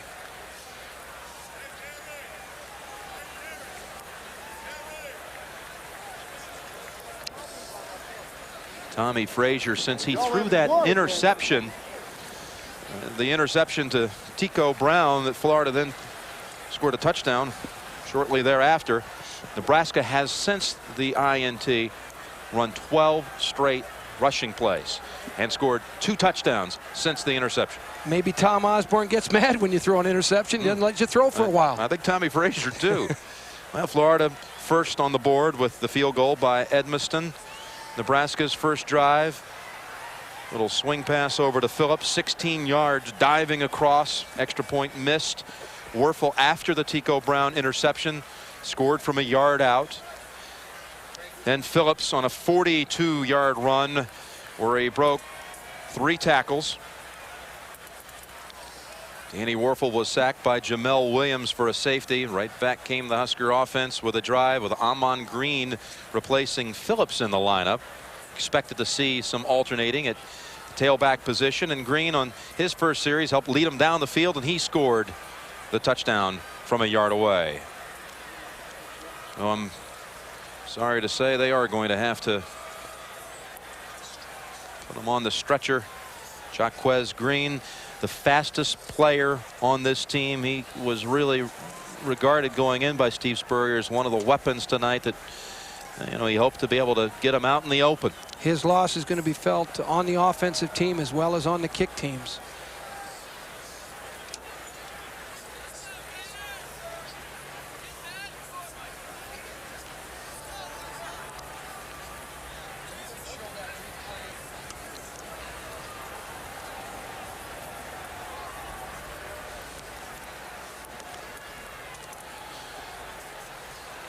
Well, we've talked about Nebraska having won 24 straight. Last year, the Huskers had a perfect season also. The national championship, won in the Orange Bowl against Miami. A little quarterback controversy going in.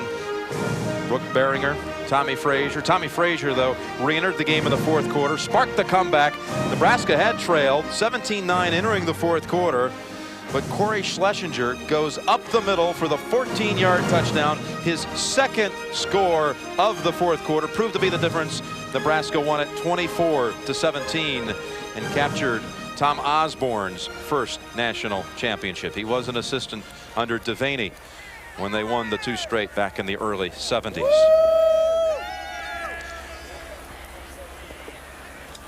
So Jaquez Green, the situation looking quite severe, and we'll check in with that in just a moment.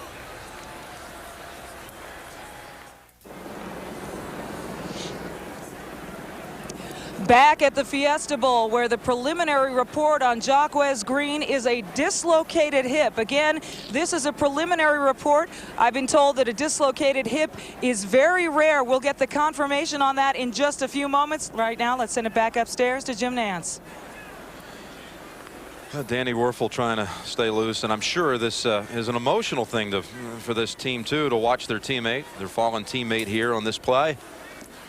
Really difficult on a team, Jim. They need to make sure once the injured player is removed that they get their heads and their emotions back into this football game. It's difficult to do for the coaches and players alike, but they all need to do this. But you can see the concern on the players' faces for their fallen teammate.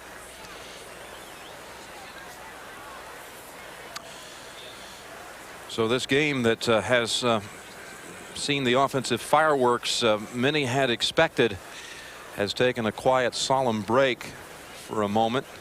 Nebraska and Florida both undefeated.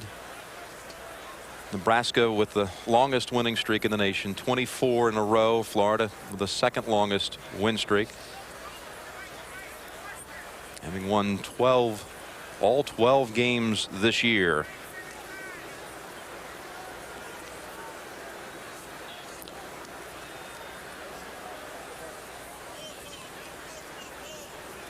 Michael Barkan is on the Nebraska sideline with an additional story. Michael, go ahead.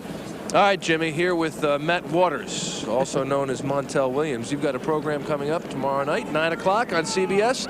You're an ex-football coach or a football coach. Well, I'm Matt Waters. I play high school teacher. I'm a guy who's a Navy SEAL who ends up retiring from the military and going back to teaching high school because his brother's killed in a drive-by shooting. And while I'm there, I get recruited as the assistant football coach. So I'm here tonight looking for some players. You know. You're doing a little recruiting. How would you help Florida? You used to play a little football yourself. Well, I'll tell you something. I don't know. It's going to be a tough night for Florida. Like it may be for Matt Waters, but I think as long as people tune in and watch, it won't be that bad. For these guys, they need to learn how to do a little defense. I think it's a little tough. How are you juggling the talk show duties along with the acting? It's been really a heavy load. I'm doing a talk show, 3 shows a day, Thursdays and Fridays, and then I do Matt Waters Saturday through Wednesday. It's been an unbelievable opportunity to join the CBS family, especially in prime time, to do a show like this, because this is going to be one of the only shows like this on air. And I'll guarantee you tune in tomorrow night at 9 o'clock, you'll see a show that'll take you on an emotional roller coaster, won't solve all the problems, but at the same time will accent some things that are really good in society and with kids and in high schools. All right, thanks, Montel. Thank you. Jimmy? Okay, Jaquez Green has been hoisted onto the cart. You know, I was thinking back to when we attended the Florida practice a couple of days ago, and I saw this young man, this freshman from Fort Valley, Georgia, just kind of bouncing around, always had a smile on his face, and the speed, I mean, you could just plainly see anytime he touched the football in practice that he had something special. And I made a remark to you. I said he really reminds me of the Rocket when the Rocket was at Notre Dame, and then I found out a short time later Rocket was always his hero, his football hero. He had a great bounce in his step, and we all hate to see these young people get hurt in this game. They've worked so hard to get to this championship game, and we wish him nothing but the best. Yellow line is where you're supposed to be, and we'll pull your fast. Jim, this is a critical time for Florida now to regroup. They've given up 16 unanswered points. They've had a teammate go down with an injury. Now they've got to get back into the rhythm of the game and start moving the ball like they did in the first quarter. 9 minutes to go in the second quarter. 22-10 Nebraska. From its own 13, its worst starting position. And Elijah Williams brought down by Jamel Williams, the safety maker from earlier in this quarter. Michelle Tafoya has sent word back to us that the Florida people have confirmed now a dislocated hip for Jaquez Green. Second down and 10. Elijah Williams, the lone running back. Gators have had nothing special so far tonight on the ground. Better hurry here on the down clock. Hilliard out to the 23, very close to the first down. This has been a quarter where Wuerffel really seemed to click this year. The Gators scoring 180 points on the season.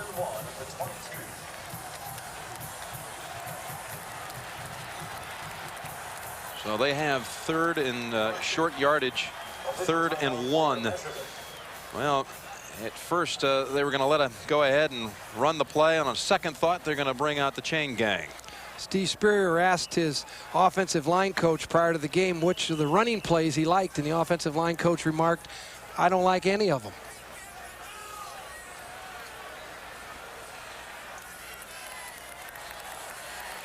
Boy, this will be a big play coming up. Terry, 3rd and about a foot. Huge.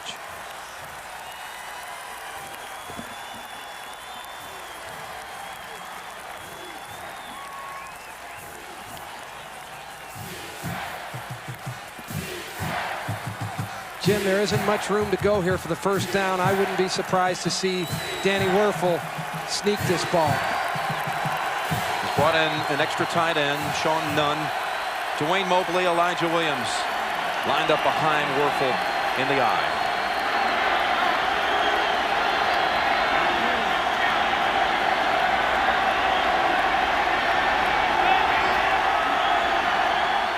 Still 12 seconds on the play clock, plenty of time. Wuerffel steadies his crew, gives it to Elijah Williams, and this is going to be close.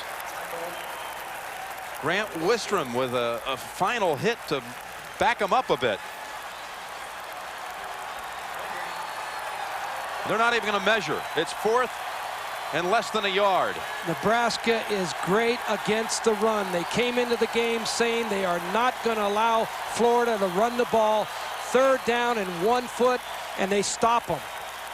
He won't gamble down at the 22, that's for certain. 12 rushing plays so far tonight for the Gators for a total of 4 yards. Nebraska is getting done exactly what they wanted to get done prior to the game. Robbie Stevenson. And this play whistled dead.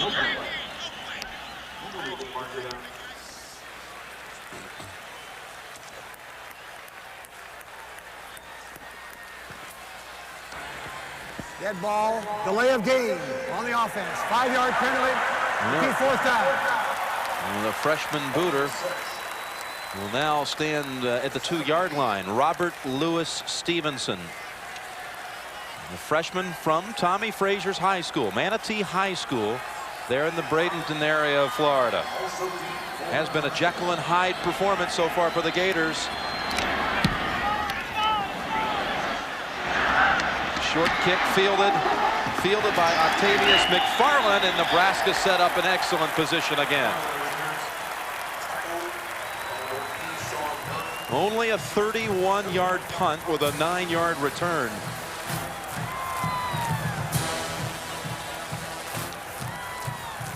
Here's a look at Nebraska's possessions, the 4 times they've had it. 3 touchdowns and the interception. And those, again, are not long series for them, scoring series. 6 plays, 5 plays, 7 plays on the touchdown drives. Lawrence Phillips has returned, and he's down at the 40-yard line. Dexter Daniels on the tackle. Jim, this is a critical series for Florida's defense. They need to get regrouped. They're a fast group of athletes. They can run to the football. They need to get off blocks, get to that ball, and wrap those ball carriers up. Put in perspective what kind of start to the night Lawrence Phillips has had. He returned for the last 3 games of the regular season and played in all 3 of those games. Never rushed for more than 73 yards in any one of them, but he already has 88 yards tonight and amassed all of that in the first quarter alone. Just a few minutes maybe in the second quarter to put that total up top, but Tommy Frazier decked for no gain on the play. So Phillips playing about a quarter, and he's almost got 100 yards. That was an excellent job by the Florida defense running to the sidelines to cover Tommy Frazier. They had 7 players over there attacking that ball carrier. With Nebraska in Florida territory, having scored 16 unanswered, all of those unanswered points I speak of here in this quarter, coming back from a 10-6 deficit after 1, facing a 3rd and 8. Frazier zips it, caught by Clester Johnson, but the short tackle by Demetric Jackson may have stopped him shy of the first by a yard. Jackson, the 3rd different free safety Florida has used tonight. Mike Harris and Tico Brown have also seen play. Florida came with a linebacker blitz. It was picked up nicely by the Nebraska offensive line, and it gives Tommy Frazier time to complete that pass. All right, Nebraska's going for it on 4th and a long yard.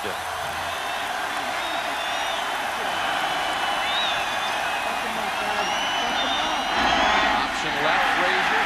Change direction. Frazier dives for it. Florida over there trying to point out the spot. Ed Chester was giving chase. Jim, that was an unbelievable play by the most dangerous player in college football. First down, Nebraska. He saw it was all shut down. Frazier comes out on the counter option play. He gets stopped by the Florida defense, reverses his field, and just individually turns on the burners and dives for the first down. What a play. Looks like Mark Campbell's having a hard time getting a hold of him tonight. He had a chance to make a play there. So the 4th down play, that's the first down for Nebraska. Play action, looking downfield, and caught out of bounds by Brendan Holbein. There is a flag on the play.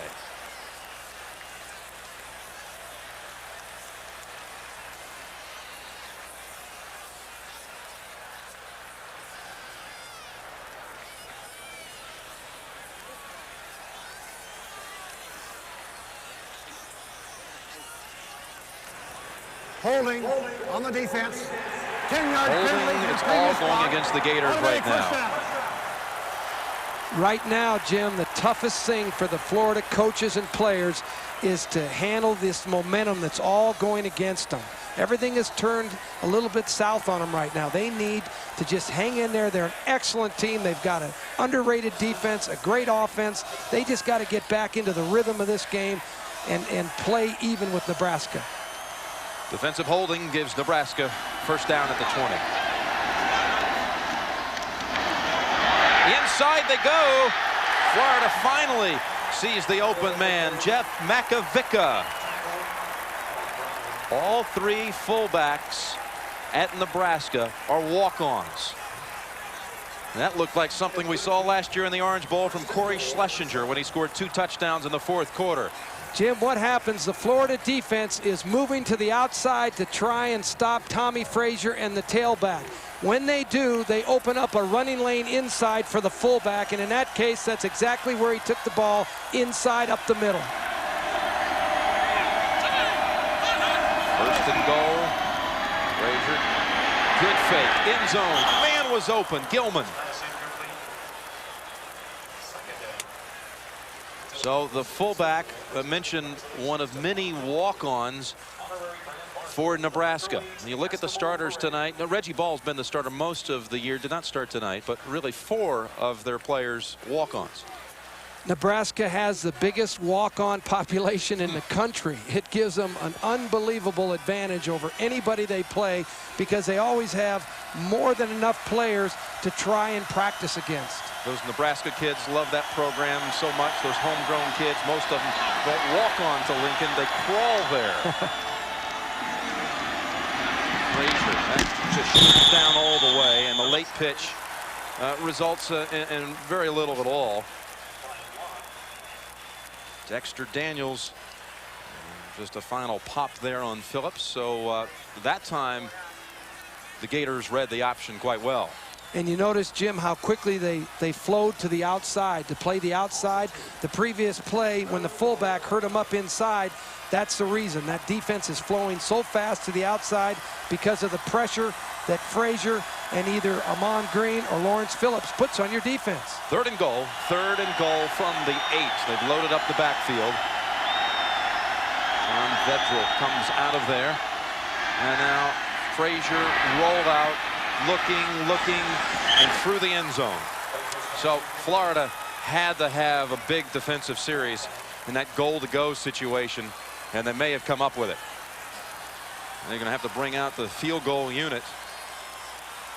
Critical hold there by the Florida defense.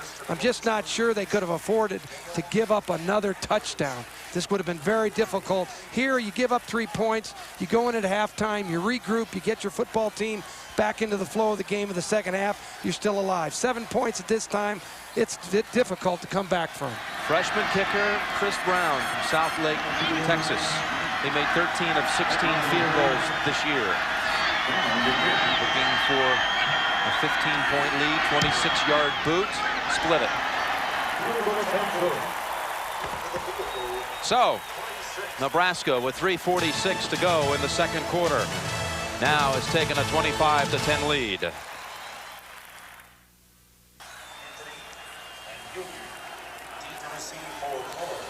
Cornhuskers with a huge 2nd quarter. Scored 19 in this quarter to lead 25-10. Brown's kick taken by Riedel Anthony at the 5. He ran one back this year against Auburn, but there's no daylight on that one. Tackled at the 23. And Michael Barkan down there on the Nebraska side. Michael? Jim, in Lincoln, the Cornhuskers defense is known as the Black Shirts, and that's a tradition started by Bob Devaney, Hall of Fame head coach, and Tom Osborne's predecessor. And you see the scout team wears the white jerseys in practice. 2nd string wears the yellow jerseys in practice. And if you're a starter, and this is an honor in itself, you wear the black shirt. And a nice touch before the final home game, the seniors get him too. Jim?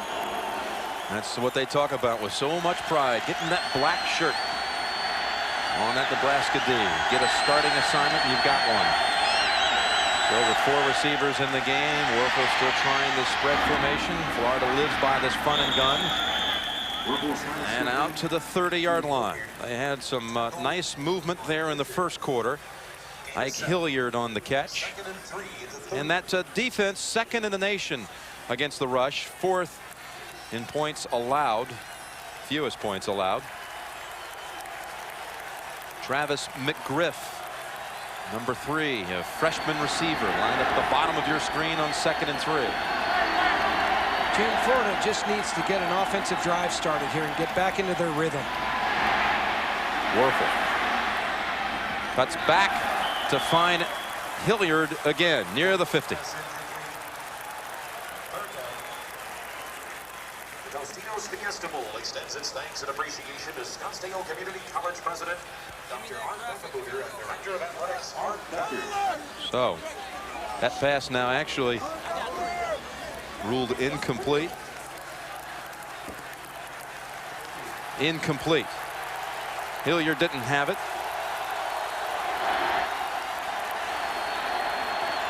Third down and 3.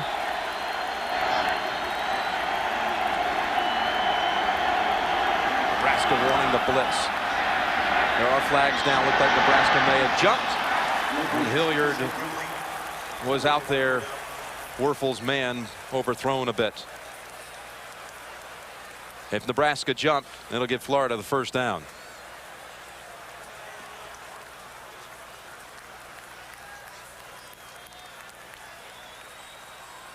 Offsides, defense, 5-yard penalty, first down. So a first down by virtue of the penalty.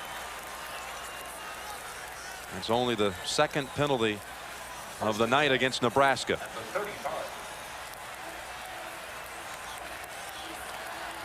2:51 remaining in the second quarter.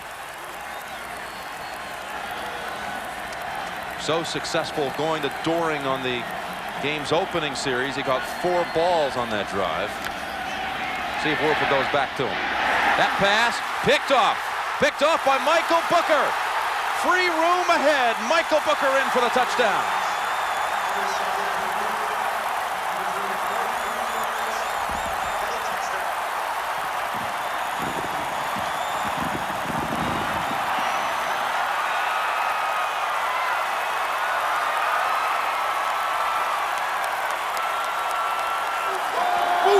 He tied for the team lead in interceptions this year, but some thought maybe they could beat Booker tonight. Michael Booker racing at 42 yards for the touchdown. The reason that this ball was thrown for an interception was the pressure that Nebraska applied to Werfel. They broke his timing. Right as he was throwing the ball, he was bumped, and the ball had no steam on it. 32-10.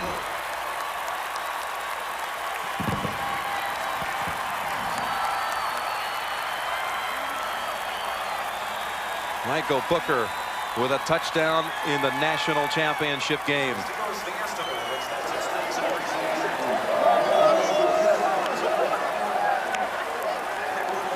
Jim, Florida has 3 wideouts to the top of the screen. Werfel goes back to throw the pass. You're right, Coach. It looked like the ball had nothing on it because of the pressure. Right now, he gets hit right as he's throwing, and consequently, Booker is able to break on that ball, step in front, and make that interception. You know, we talk continuously throughout the game that Nebraska felt like they needed to break his rhythm, needed to break Danny Werfel's rhythm, not necessarily sack him, but keep him off his timing. That was a perfect example. They didn't get a sack, but they forced him into a bad throw because he couldn't put his weight into that pass. Looked like the leg, too, of Reggie Green, his left guard, got a little tangled with the quarterback as he was trying to fling it. He's over there explaining to Steve Spurrier that I couldn't get my body into that throw. I couldn't come through with my arm because I got hit. Boy, is Nebraska coming through here in this quarter. And the fake again on the reverse. Riedel Anthony going out of bounds shy of the 30-yard line. We'll take one more look at it here. you can see the pass protection that collapses. There's penetration to the left side, and it bumps back into Wuerffel. Therefore, he just can't be successful in his follow-through. Booker was out there battling with Ike Hilliard.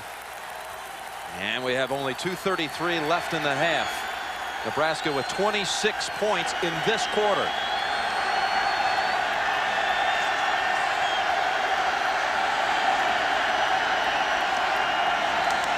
And here they come in uncontested again on the quarterback.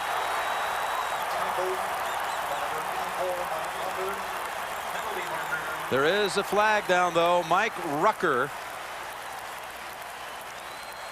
Jim, I think it's important to note, none of us should forget that earlier this year, Florida came back against Tennessee being down 30-14. They came back and scored over 60 points in that game. So this game is far from over if Florida just stays in there, keeps their poise, and continues to run their offense. They've got to find a way, though, to get Danny Wuerffel protected. In that game against Tennessee, a team that will likely finish third, maybe even second, depending on tonight's outcome in the national polls. Florida ended up coming back from that 16-point deficit and scored 48 unanswered points. Don't count them out. So Mike Rucker, a freshman, makes the sack. Here they come on Wuerffel. He gets it away in time. Doring bumped out of bounds by Mike Minter. I thought that last play was very interesting, Jim. That's the first time that Wuerffel really has moved the pocket. He was flushed a couple times, but this was a design play by Steve Spurrier to move his quarterback, get him away from some of that heat, get him on the outside so he can hit that pass. Well, Nebraska with this electrifying second quarter has set a Fiesta Bowl record, as you might expect. Nebraska has never had any success in this game, 0-4 in the Fiesta all time, but they're in on him again. Eric Warfield blitzing. Sophomore from Texarkana, Arkansas. They are not giving Wuerffel any time to operate. That's the 5th sack. One of them was a safety. We said that Florida will spread the field, and they had to protect. If they were going to spread their wide receivers out, they had to be able to handle the blitz. So far tonight, the key to this game, the key to stopping the Florida offense in the second quarter has been the ability of Nebraska to blitz Florida. 3 return men back. And it's McFarland again. And hey, Nebraska's got a chance to score again with 1:18 remaining before the half. 43-yard punt coming up at the half. Pat O'Brien and Boomer Esiason will give their spin here on the first half action. Plus David Letterman will join them live from the Ed Sullivan Theater in New York.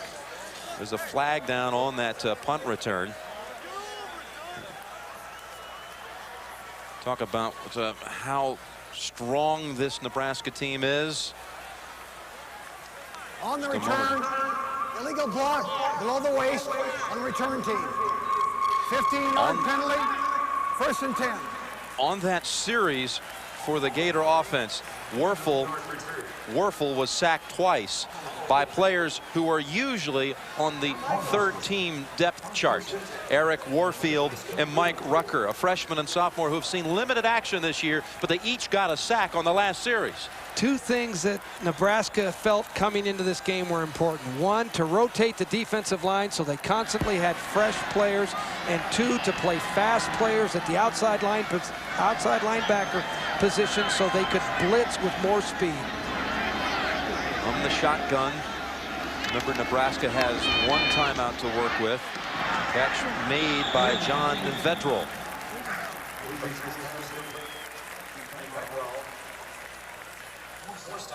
Florida's offensive line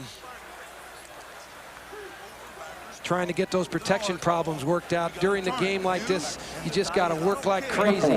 Try to get those players to get settled down, get targeted properly so you can protect your quarterback. You've got to protect him. That offensive line coach for Florida, by the way, Jimmy Ray Stevens, was Wuerffel's high school coach. Frazier. Short side and out of bounds to stop the clock. 1:08 remaining. Well, Nebraska in 1 versus 2 games. You remember this one. People called it the game of the century. And then you had the Orange Bowl, highlighted by that Johnny Rodgers punt return. 1987 regular season, the Sooners prevailed by 10. And then 2 years ago in the Orange Bowl, Florida State winning 18-16. Cornhuskers had a field goal try from 45 yards with 1 second to go. That was wide left. 3rd and 1. Easily getting the yardage. Phillips down at the 45 of Florida. Lawrence Phillips goes over 100 with that carry. Lawrence Phillips is having a great game tonight, but I think you've got to give credit to the offensive line. This is the strongest, deepest offensive line in the country. Jim, I watched them practice. They have 3 and 4 deep. They all look the same. They're all about 285 to 310. So, under a minute to go. Wide open, wide open. Is Holbein. Holbein making a move to get down near the 10-yard line. How about those people that say Tommy Frazier can't throw? Hey, you've got him as a quarterback on your side in the East-West Shrine game coming up in a couple of weeks. You got to like what you see. I can't wait.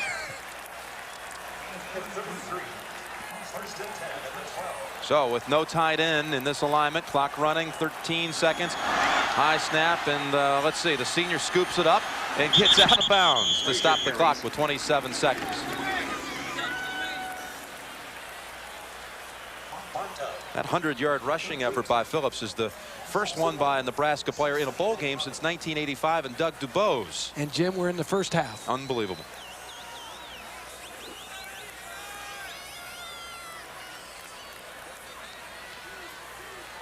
What will go on in the Florida locker room at halftime, trying to recover from this blitzkrieg of a second quarter? I think that Steve Spurrier will get his team in there and just get them settled down, just like he did against Tennessee. Short snap it they do to Phillips, and he's down at the 5. For a moment there, I thought he might get past that wave. And there they use their final timeout. Demetric Jackson made the tackle. So we'll take a timeout with them. Nebraska on some roll right now.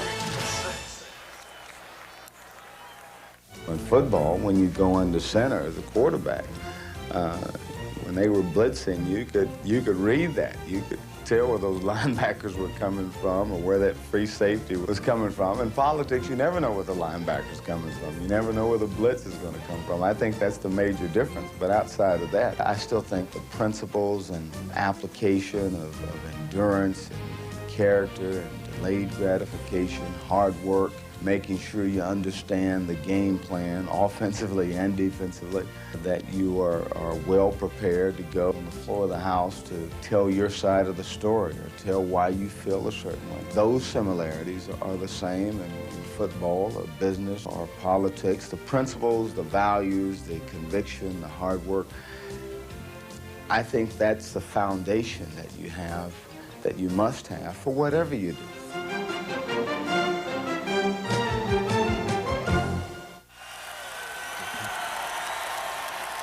So Nebraska with no timeouts, but 17 seconds to go.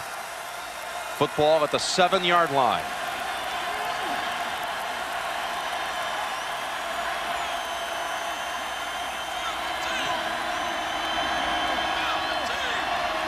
Third and 4 play.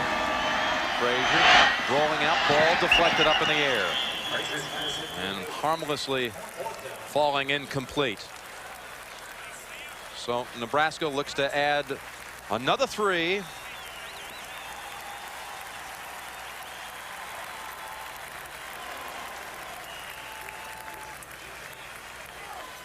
Lawrence Phillips shaking his head, and this team now accustomed to just taking it across the goal line. Not having a timeout right there hurt Nebraska. They were unable to run the ball like they traditionally would because they couldn't stop the clock.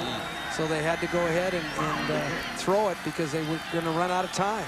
So Chris Brown on the kick. And good from 24 yards.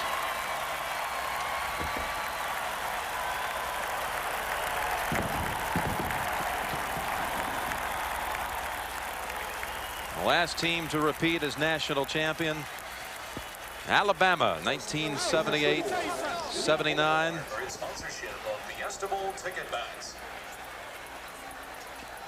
You remember that Sugar Bowl game down there, the Bear? Bear going against Penn State. And this is Major Ogilvie on the pitch. Alabama led 14-7. Then what a defensive stand by the Crimson Tide, stopping them twice, 3rd and 4th downs from the goal line. And the Bear had himself back-to-back championships riding off the shoulders, off the wave of the Crimson Tide.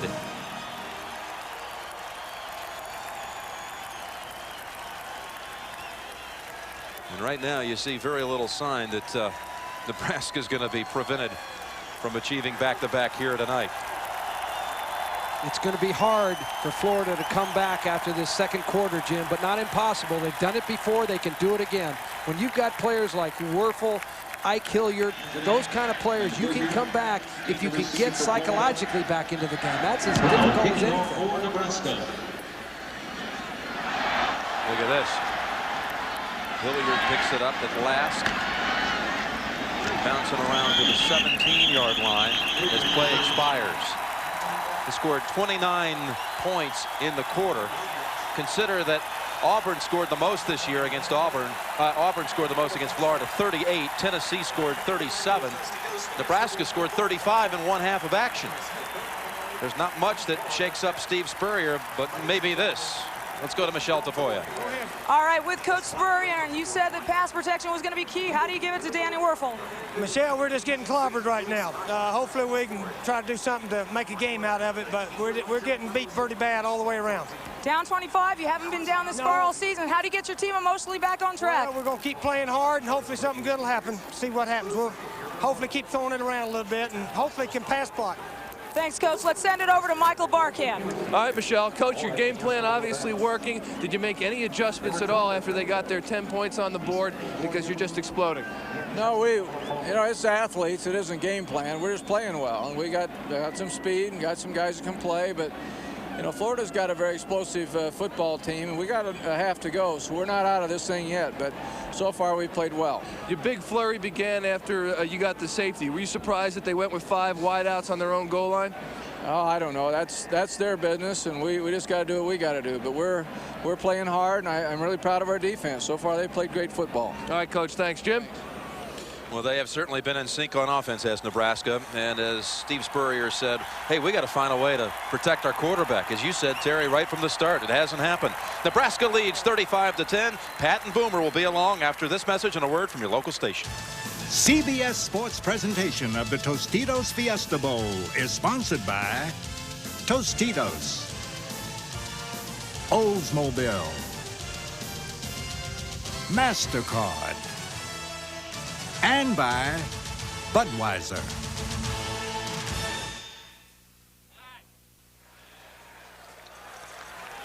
And I think that might be about how the Florida whole system feels about right now. Well, they felt like everything's out of sync there after Florida saw their quarterback get sacked time and time again in the first 2 quarters, and Nebraska running up and down the field. Jim, the other problem is you're down by 25 points, and Nebraska gets the ball to start the second half. Oh, boy. But, the first possession of the second half, I've always felt throughout the years, has been the most important possession of the game oftentimes. You've got to be able to come out and reestablish or establish what you're going to do in the second half. And often the first possession of that half is the most critical one. If Florida can come out, get a stop on Nebraska, make them punt, get their own offense back on the team, they've got a chance to get their rhythm and get back into this contest.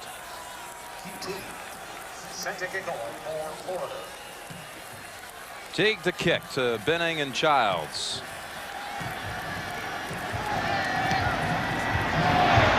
They pop it up short. And it's fielded by Nebraska and down at the 32-yard line. Hess returns. That was John Hess making the catch. Now let's go down to Michelle Tafoya.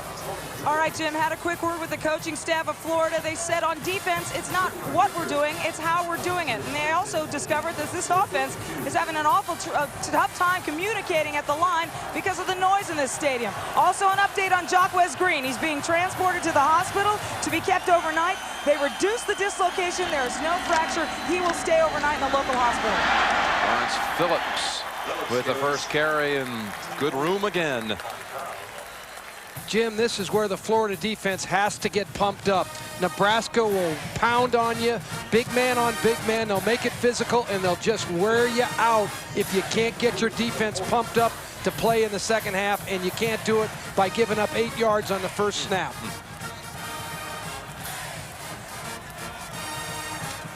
Chester digging in for Florida. 2nd down and 2.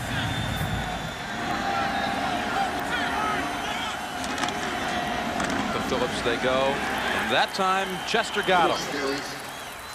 Or maybe a loss of a yard. I'll say this about Lawrence Phillips. This is most likely his last game at Nebraska. It's the end of his junior year. He wants to get some feedback from NFL advisory committee.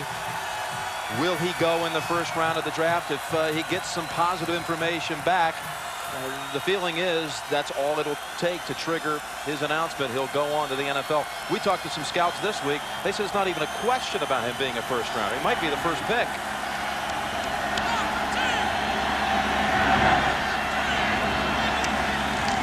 And the play whistle dead. Still time, though, to shake one more tackle. Dead ball, delay of game on the offense. 5-yard penalty, repeat third down. Rushing yardage has now bettered Florida's total offense.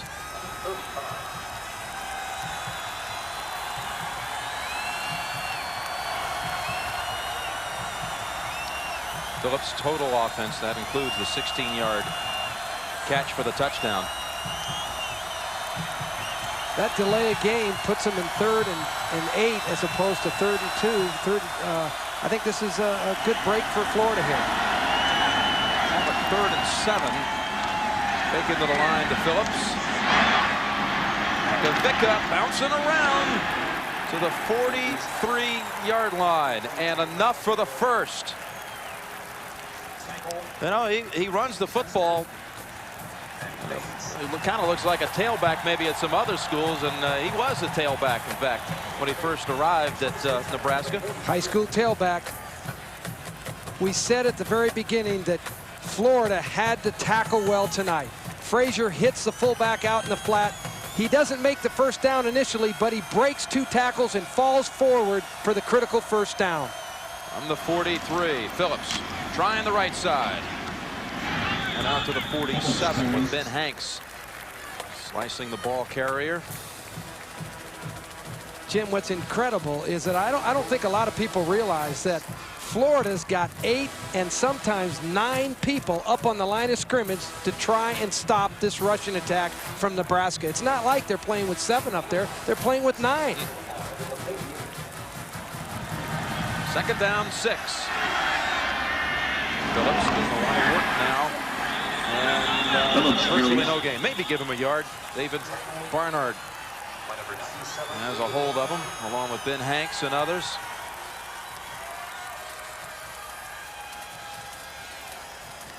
So Werfel wanting to get that high-tech Gator offense all season back on track, back to what people are accustomed to seeing. Wanting his defense to make a big stop here. 3rd down, 6.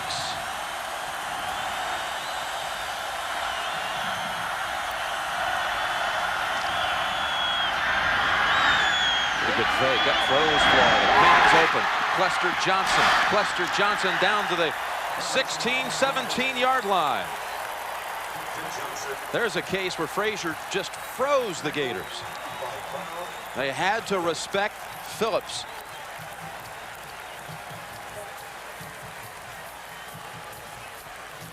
Jim, we said all along that Nebraska will run, and then they will play action. This is an example of why Tommy Frazier is so hard to stop. He's an accurate passer off the play-action fake. Down to the 17. Well, the halftime break certainly didn't throw Nebraska out of rhythm. Inside, Makavicka for no gain. Hanks on the hit.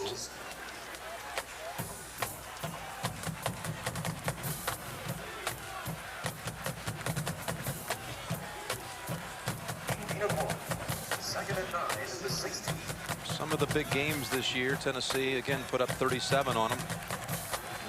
But they won all of these games. They outscored Auburn 49-38, 35-24 over Florida State. They've never played an offensive team like this tonight. I promise you that. Second down and 9. Phillips blocking in front for his quarterback.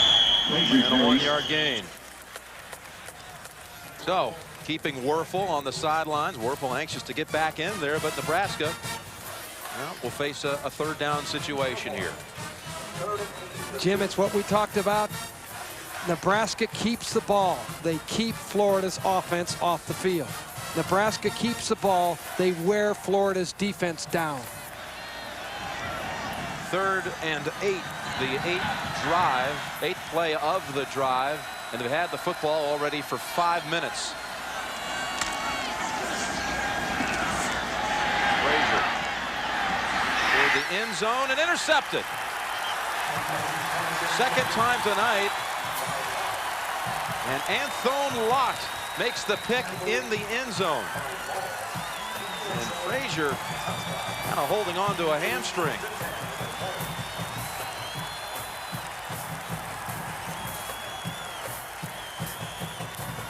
So, the Gator defense comes up with a play. It's a big play, Jim.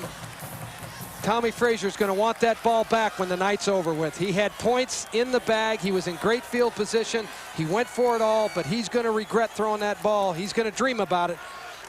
That's Willie Rogers decking the quarterback. He's holding on to that hamstring. Florida will have the ball when we come back.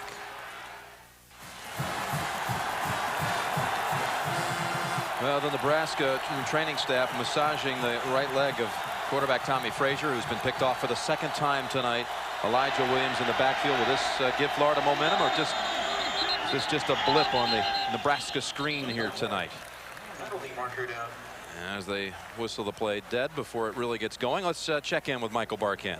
Jim, massaging is right. The lower left calf of Tommy Frazier cramping. Likewise, the upper right hamstring cramping. They put some balm on it, and he should be good to go. Jim? Well, his backup, I know, would love to see some action in his final game in Nebraska uniform. Brooke Behringer, who stepped in last year, started 7 games, led Nebraska into that national championship game last year. And he can play himself.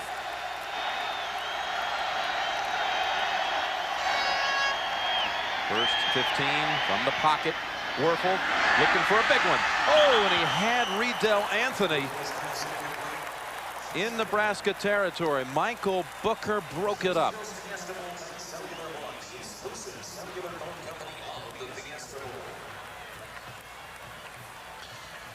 We've seen Booker break up 2 passes tonight and run 1 back for a touchdown. I think he got a fingertip on it, threw off the whole timing. He sure did. You know, coming into the game, people felt that Booker was the weakest part of the Nebraska secondary, and here he is tonight with a big game. Having a huge night. 2nd and 15.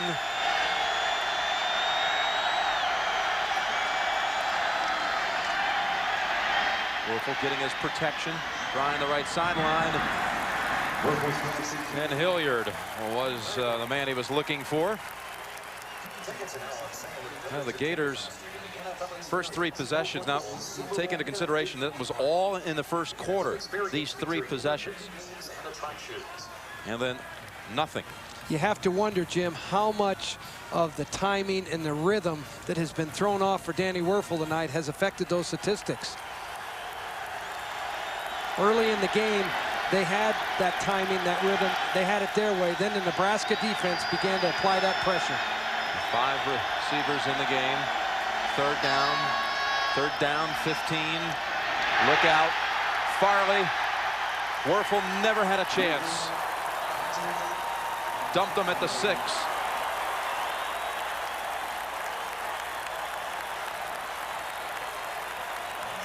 The numbers just not matching up tonight for Florida. You can't have 5 offensive linemen handling 6 rushers. You can count them, you can see where they're coming from. The problem is you just don't know how to adjust your offense because they come from both sides. But as you spread out, the Nebraska defense puts you in vectors coming from both ends. Robbie Stevenson's punt. He felt some pressure from Farley. Takes a favorable Florida kick. And then down by Benning at the 45-yard line. So unable to put anything together after the interception. Nebraska comes back out with the big lead.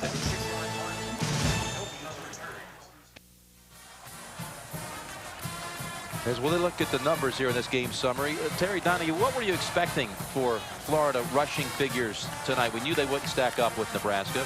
Well, Jim, in talking to Steve Spurrier and his staff, they really didn't feel they could run the ball very well on Nebraska. No one has all season. They shouldn't have expected to.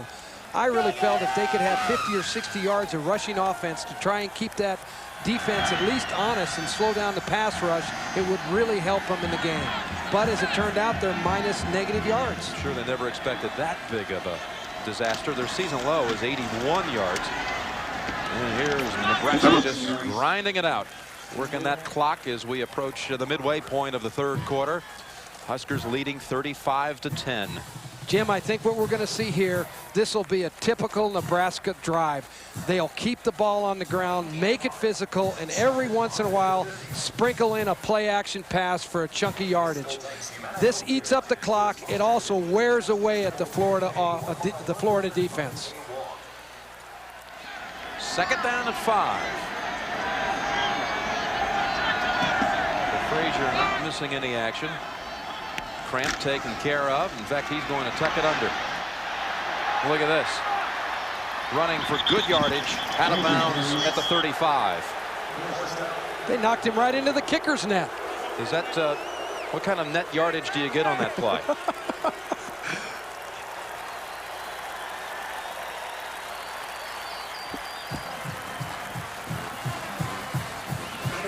Jim, this is the quarterback draw, and Tommy Frazier breaks it outside, gets a great crack block by the wide receiver, and uses his speed down the sideline. Watch this. He's up, he's down, and it's good. He's good.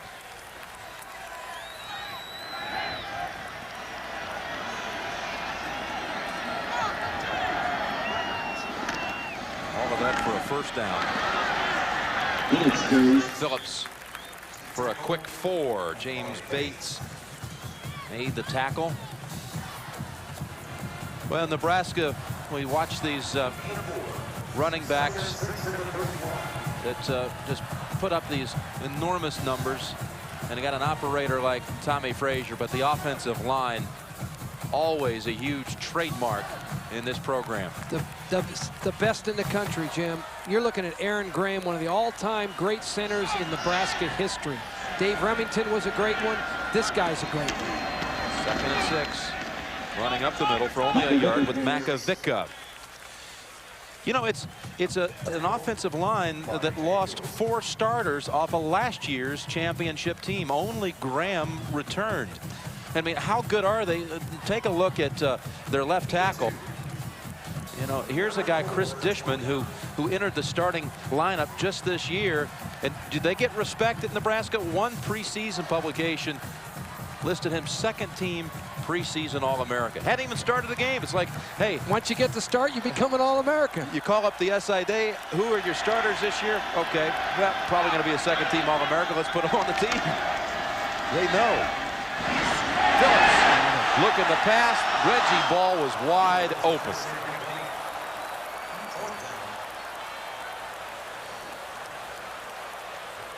That would have given Phillips the trifecta tonight. He's already caught one and run for one, and then trying to throw for one. Jim, Nebraska runs play-action passes. This looks exactly like a run to the secondary, and then Phillips tries to become a quarterback. He's a tailback. He's not a quarterback. Reggie Ball, there was no one around him. He had 20 yards open. One of the few things that Lawrence Phillips hasn't performed at a high level tonight. And on 4th and 5, Nebraska getting very close to the first down yardage. The Gators think they have held them. Makovica had to get just past the 25, and they have stopped them. They're not even going to measure. So some half-yard shy of the necessary yardage. They bypass a field goal opportunity. What do you think of that? Well, it was too long. I think that Tom Osborne feels that he has to be in a certain area of the field. That would have been a long kick for him. He runs a running play. He eats up the clock. He just misses it by about a foot or so. He almost makes it anyway. So here's a quarter where Florida really had to make something happen, and they've had the ball for only 3 plays. Nebraska's used up almost 8.5 minutes on the clock in this quarter. 6 minutes to go. Third quarter with Florida trailing 35-10. 1 second on the play clock. Just beat it. And now can they beat him over here? One-on-one coverage. They do. Hilliard going out of bounds at midfield. Michael Booker, he was pretty close to him, and that pass had to be just right, and it was. That was a great throw by Danny Werfel. The bump and run coverage is what Nebraska has played most of the night. Florida has had difficulty trying to beat it, but on this particular play, Werfel put the ball right where it needed to be to make a beautiful pass. Gators wasting no time from the 50. Setting up the reverse. Riedel Anthony. Good tackle there by Terrell Farley. Terrell Farley's having quite a game for himself also. He was the only junior college recruit this year and came onto the Big 8 scene in a big way. Newcomer of the year, first team all Big 8, and he only started 5 games the last 5 of the season. He runs like a defensive back. The key to Nebraska's defense is that the outside linebackers can run like defensive backs. Second down, 6.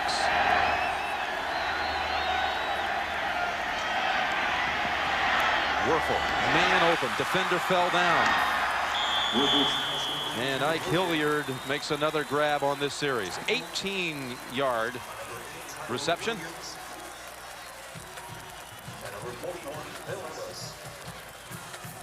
This is a guy who can break the big play on you also. Ike Hilliard just driving downfield, acting like he's going deep, and runs a little stop route. Ike Hilliard this year, Jim, throughout the season, after every 4 receptions, this guy had a touchdown. You might throw it to him 12 times in a row, score 3 touchdowns, and get out of here. That'd be your game plan, wouldn't it? Looking for a little more trickery. Back to Riedel Anthony, and defenders everywhere. Christian Peter and Grant Wistrom. I'll tell you, Wistrom stayed at home on that one. The true sophomore who comes off a fall semester where he had a 4.0 GPA. The Nebraska coaches think that this will be their next All-American defensive lineman. Grant Wistrom plays the reverse perfectly, stays at home where he needs to be, makes sure that no big plays come back his way. Second down and 14. Werfel. Picked off again. Intercepted. Eric Stokes.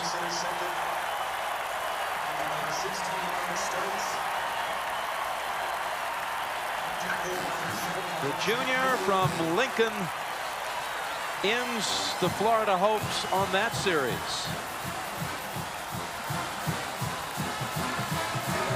Florida had a nice drive going here, Jim. Danny Werfel turned that ball loose. It's just an outstanding play by the Nebraska defensive back.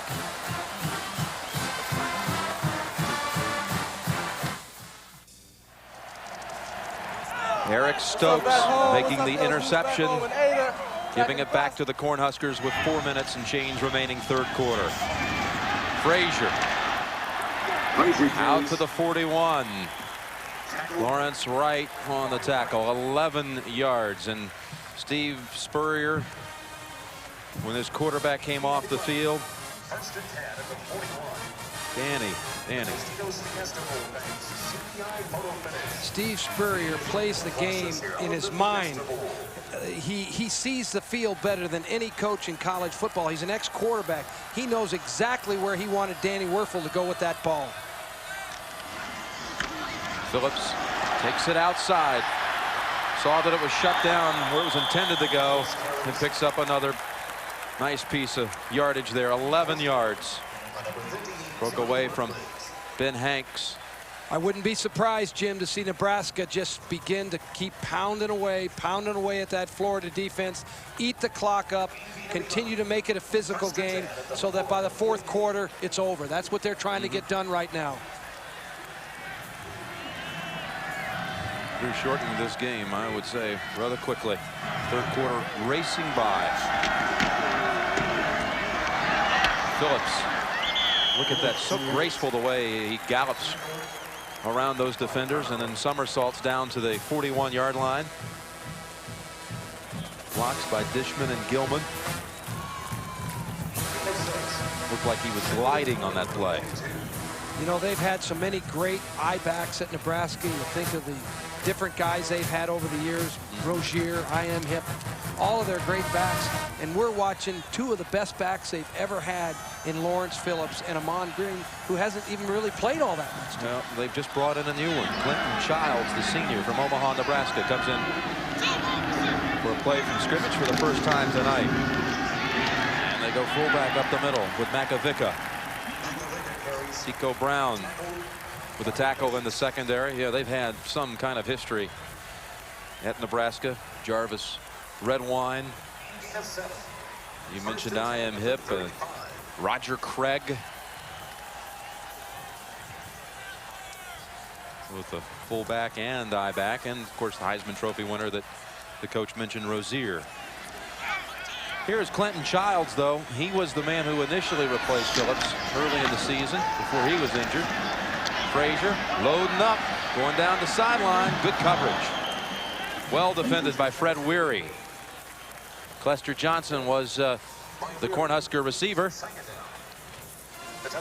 A lot of people think that Tom Osborne is a conservative coach. He's anything but a conservative coach. He simply believes in the running game. He will run the ball, and then he will go for big strikes against your defense at every opportunity that he sees.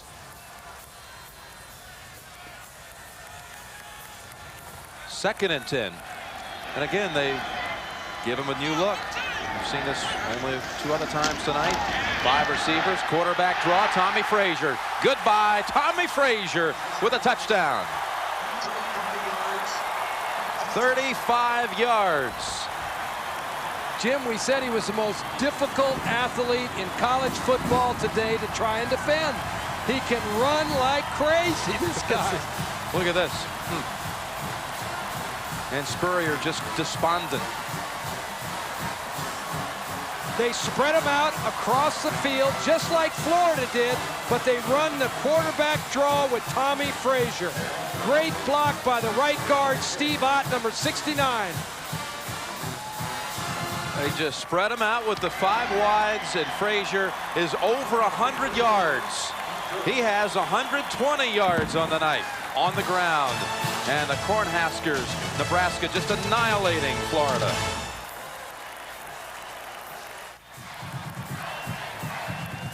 This is a Cornhusker crush. 42-10. We'll run it out. Hilliard will.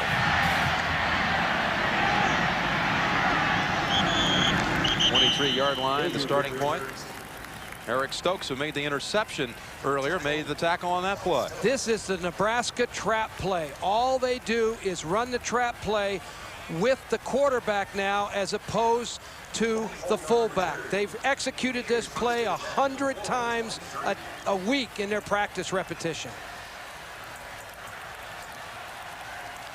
Frazier in the open field, forget it. He's going to score.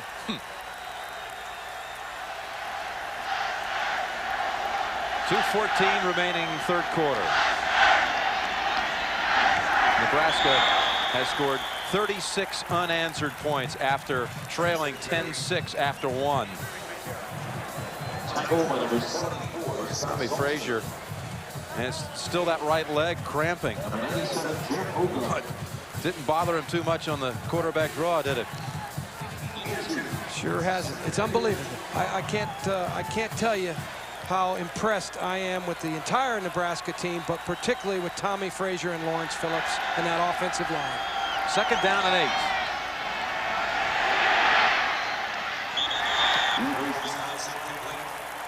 That was looking for Jerome Evans.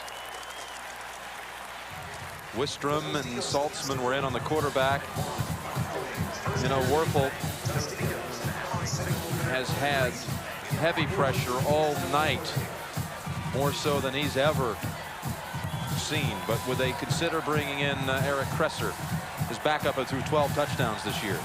At some point, Jim, but I don't think right now. This isn't Danny Werfel's fault. Nebraska is just a superior team. That's what I'm saying. All that pressure has just made it impossible for this man who led the nation in passing this year. 3rd and 8.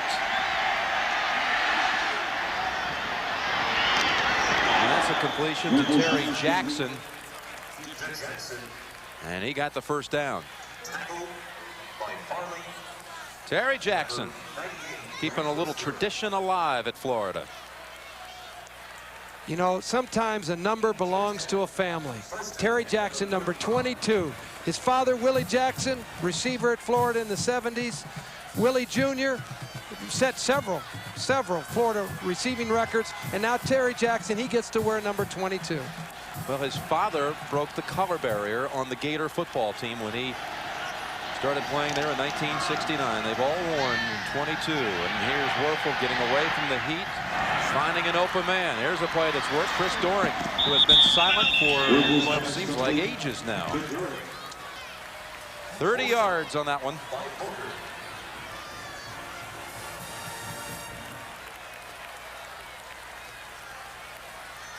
Danny Werfel runs the reverse fake here.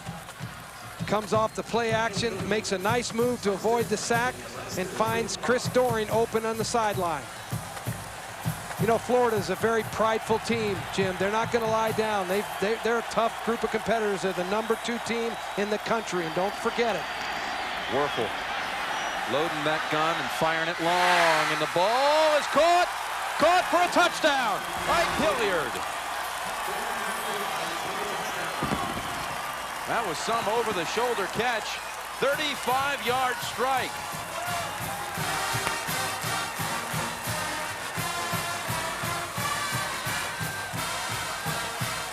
Now, Ike Hilliard caught an 82-yard touchdown last year in the Sugar Bowl to set a Sugar Bowl record. He gets on the board here tonight for the Gators. Here we see Ike Hilliard. Nebraska is not in their typical bump and run coverage. They were off the ball. They gave him a cushion. He took advantage of it.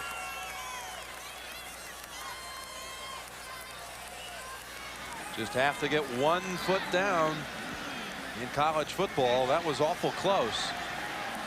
And they're going to go for 2. Flooding the right side, 3 receivers.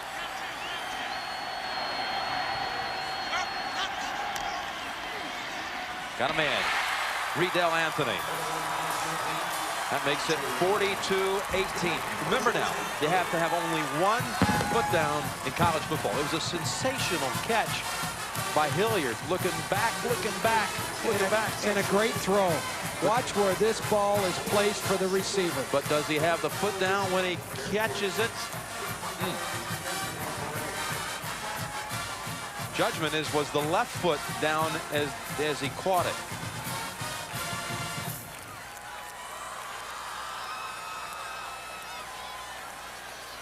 Well, hard to know.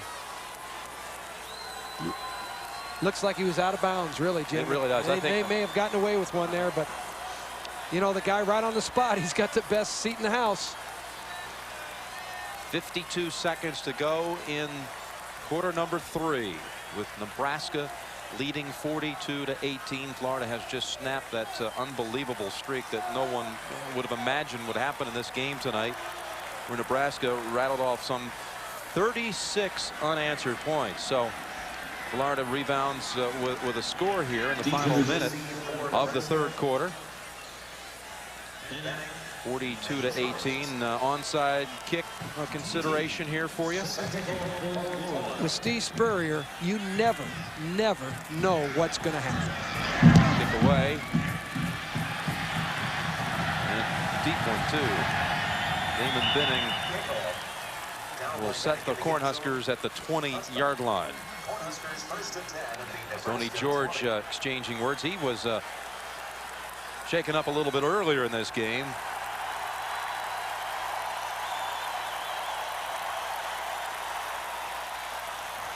Quentin Childs really getting into it and trying to keep the Cornhusker fans lively.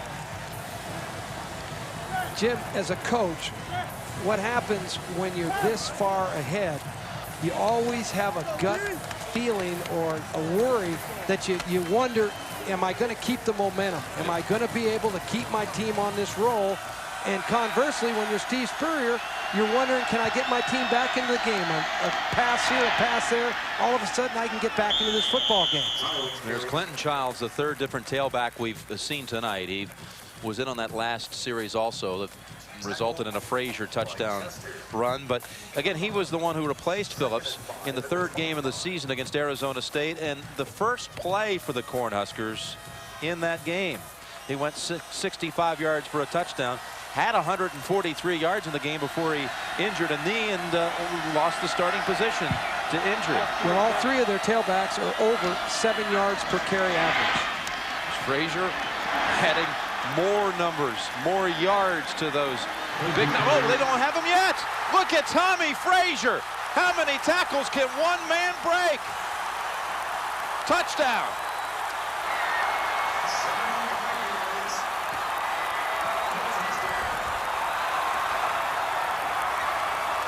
"75 yards, put him over 200 on the night, a career high."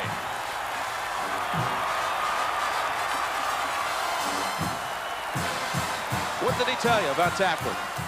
Steve Spurrier made this statement: we have got to tackle well to win this football game. Steve knew, like every good football coach knows, when it comes down to a championship playoff game, you need to get your fundamentals. You need to execute your fundamentals. In this case, it's tackling. It's not that the Florida players don't want to tackle. It's not that they're not good enough to tackle. They're just having to tackle great players. His second touchdown run of the night, 14 carries, make it 195, a career high. And this in his final game as the Nebraska quarterback, on his way to a 33-3 record as a starter. Look, it's almost as though Florida thought the whistle had blown, but it hadn't. No one complained about it. I mean, he shook off with 4 tackles. Daniels, Wright, Weary, no one was left.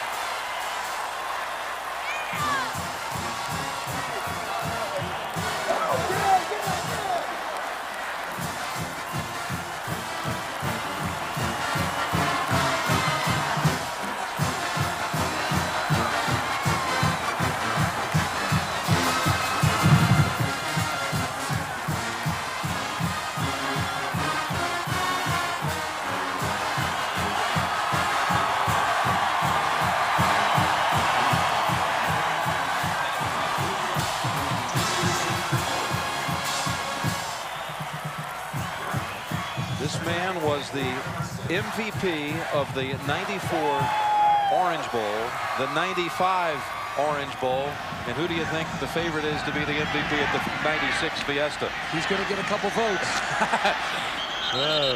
That will end things in the third quarter. Reedale Anthony to the 36-yard line, but through 3, Nebraska 49, Florida 18, and CBS Sports coverage of the 1996 Fiesta Bowl continues after this message and a word from your local station. CBS Sports presentation of the Tostitos Fiesta Bowl is sponsored by Tostitos, the new Dodge, FedEx, and by Pepsid AC Acid Controller.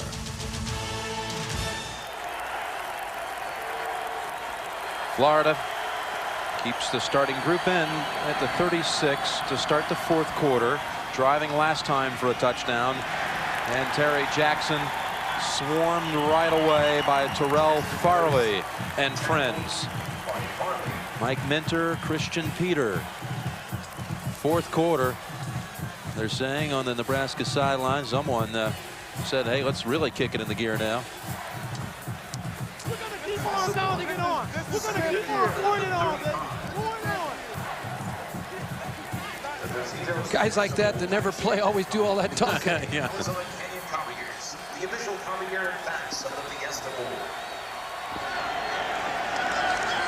Second and 11. And Warfel down for a 7th sack.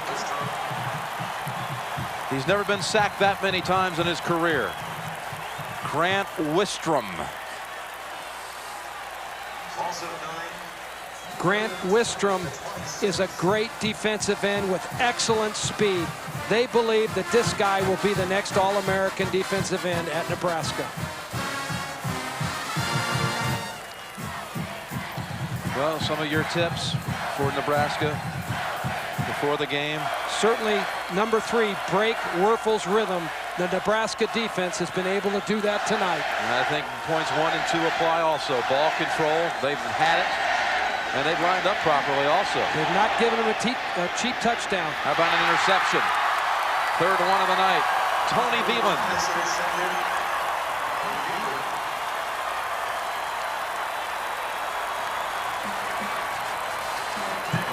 Tony Veland, who at one time harbored hopes of being the starting quarterback at Nebraska. He was the #1 quarterback after the spring practice of '92. This is just a nice athletic move by Tony Vreeland. The ball was laid up there, and he made the break on it and came up with the big interception. He was behind quarterback Mark Grant in the spring of '92, but Grant broke a collarbone, so it gave him the job. And now in the fall, he ends up just a few weeks before the season opener suffering the same injury, broken collarbone. Found himself when he came back behind a guy named Tommy Frazier. So he moved him to defense to be able to play. And here's Phillips returning. You know, Jim, I think one of the things that you have to keep in perspective is that Florida is the 2nd-ranked team in the country. Danny Werfel is one of the best players ever to play quarterback in the NCAA, and here he is against this defense having a heck of a hard time.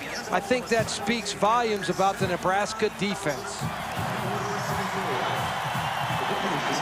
Second down and 4. West Virginia. And that tackle by Chester prevented Phillips from kicking it in gear. Johnny Rutledge pouncing on him also. A new attendance record at the Fiesta Bowl and the Sun Devil Stadium record also. Just 136 shy of 80,000. 79,864. 5,000 more than the previous Fiesta record when Notre Dame defeated West Virginia in 1989. There's the Super Bowls coming up here in less than 4 weeks. Pitch, Phillips, well played. Well played by Anthony Lott. So they stop him this time. 3 downs and out. And let's go down to Michelle Tafoya. Well, Jim, Ben Hanks, number 11, has been considered a very special player on this Florida defense all season.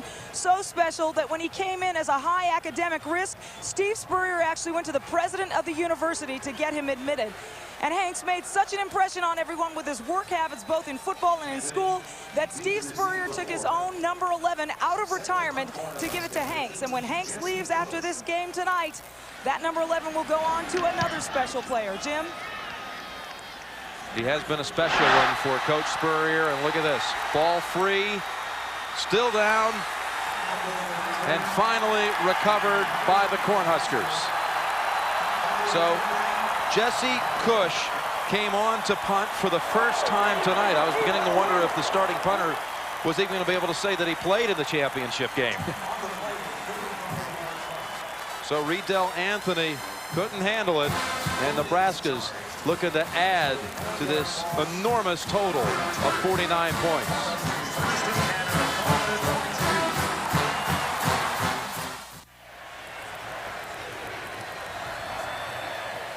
Nebraska's first punt of the night results in a fumble and a recovery by Brendan Holbein at the 22.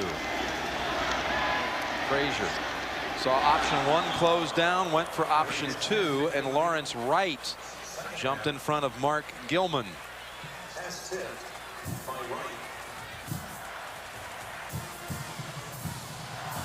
Jesse Cush getting a little action at last, the punter. Jim, this guy was a high school running back, rushed for 3,000 yards. Have they got some players, some athletes? He's probably the 8th-string tailback. I'll tell you what, if this went about one more quarter, he'd probably get in the game, and he too probably average about 7 yards a run. That offensive line just so dominating. 2nd and 10. Pitch. Phillips doing a good job of grabbing that one. And Tico Brown, for that matter, grabbing him by the ankle. Florida's tips before the game, Terry, the ones you had worked up, and we can see here what maybe went wrong. This was actually item 1 was the point you were making about tackling. Well, Tommy Frazier is just so gifted, and so is Lawrence Phillips. Those are superior athletes. They're hard to tackle. Certainly the protection of Danny Werfel was a major problem tonight in this game. Florida's rhythm offensively was really taken away from them by the Nebraska pressure. 3rd and 4.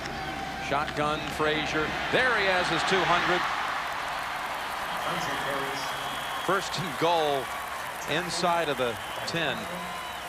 Your third item on your tip was beat, bump, and run. I thought maybe that was some time warp you were in. Maybe some Donna Summer hit from the 70s. Here's Tommy Frazier in the shotgun running the quarterback off tackle play. Nebraska can hit you in so many different places. It's so hard to get a hold of that offensive team. Tommy Frazier, 15 carries, 204 yards. Career numbers in his final game at Nebraska. Phillips will lose a couple to his total.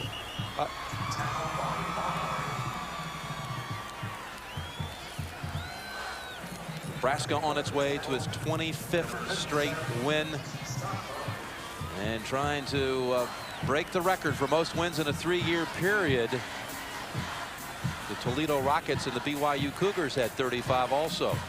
I'm trying to figure out for Frazier's participation in the Shrine game when you're coaching him.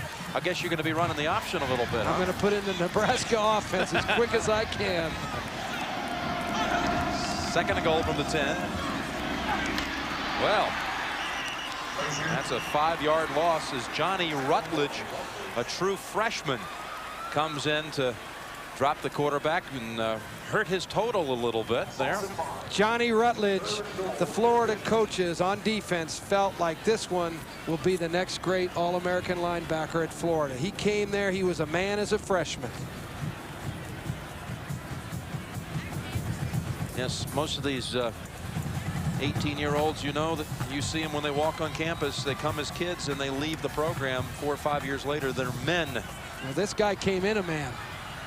Johnny Rutledge does not count as a sack, just a 5-yard loss off of Frazier's total. And 3rd and goal. Phillips with that last effort found the end zone. His 3rd touchdown of the night. 3rd and goal at the 15.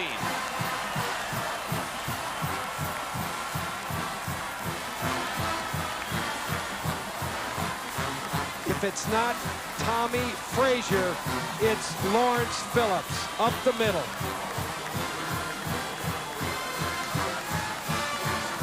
John Zadiska with a big block, backup lineman. And this one is blocked. Florida can pick it up. Fred Weary was trying to run the distance for for an added 2 points. Lawrence Phillips, watch the last effort to find the end zone, and Nebraska keeps on rolling.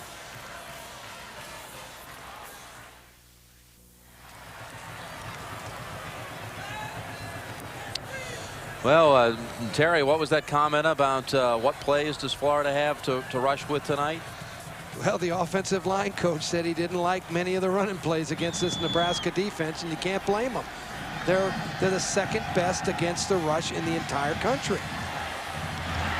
Anthony's run back with a flag. A flag back at the 20-yard line. Mike Fullman on the tackle. Let's give Florida's Mike Peterson credit, by the way, on that extra point for knocking that one down. They've done that twice this evening. Riedel Anthony on the return, a little gimpy leaving holding the field. On the return team. 10-yard penalty from the spot of the foul. 1st and 10. On the play, 15-yard return. After your late local news, David Letterman will return. Wonder what else he has to say about college athletics. So from the 11-yard line, we have a new quarterback. Eric Kresser comes in.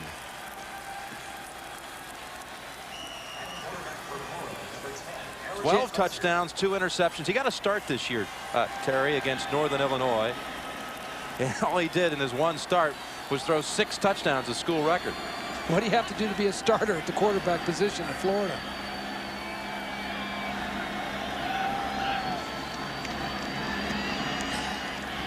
Kresser and has the catch at the 21-yard line. That's little Travis McGriff. To number 3, Travis McGriff. Here, Jim, we've got a kickoff cover right there. Mobley for Florida just levels a Nebraska football player. You can see that Florida is still playing hard on the special teams, offense and defense. 2nd down and 1 from the 20. Halfway through this final quarter. Kresser having a hard time with his footing, but McGriff makes another grab. Travis McGriff, his father was a wide receiver and a good one at Florida. His father was an all-SEC wide receiver in 1974. His father, Lee McGriff, caught 14 touchdowns, and his grandfather back in the 40s ran track at the school. So you mentioned Terry Jackson earlier. There's a lot of history too in the McGriff family at Florida. Jim, I think this is a good move by Steve Spurrier, putting Eric Kresser in the game. He's your backup quarterback. Next season, you never know what's going to happen. You don't always get him into a game. You get him into a championship game like this, give him some real experience. 1st and 10. Doring out at the 40. Now they're going to actually say first stepped out at the 47, so losing a little bit more than he had expected. 23 yards. Again, Kresser as a quarterback. Werfel was not injured. Mid-season when they played Northern Illinois, said, hey, I'm going to give you a chance. It's like, hey, coach, what do I have to do to prove I can play? He throws for 458 yards, school record, throws for 6 touchdowns, a school record, and next week, of course, has to go back to the bench. Well, he's got a beautiful throwing motion, and he and Danny Werfel are 2 of the top players in the country at their position. They're both outstanding. Kresser, long ball over the head of Hilliard. Hilliard and Doring now both having 100-yard nights. Receiving yardage. Doring 123.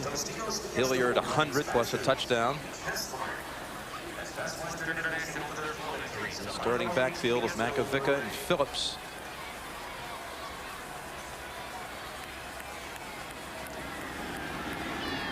Second and 10 from the 47.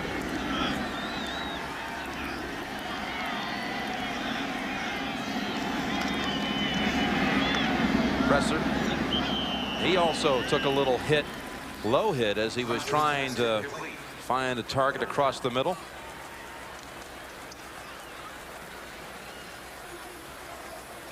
How much respect do you have in this modern era of college football, being able to repeat and win 25 straight?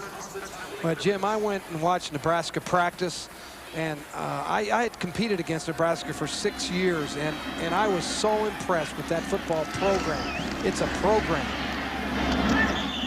Bob Devaney built it.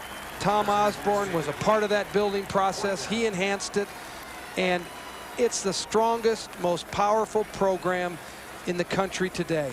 What we're seeing here tonight is the #1 and #2 teams competing, and the #1 team in Nebraska is totally dominant in every single area. Nebraska clearly #1. And then #2 in the final poll, you know, Tennessee, although Tennessee lost to Florida this year, those two will be I 2 and 3. I really think Florida should be. I think they're... Yeah, they beat them head-to-head. They beat them head-to-head. That has to be weighted, you would think. Well, and I don't think you can throw out everything that Florida has done this season on the basis of one game. This is a great Florida football team that had a great season. They held them on downs. We'll be right back.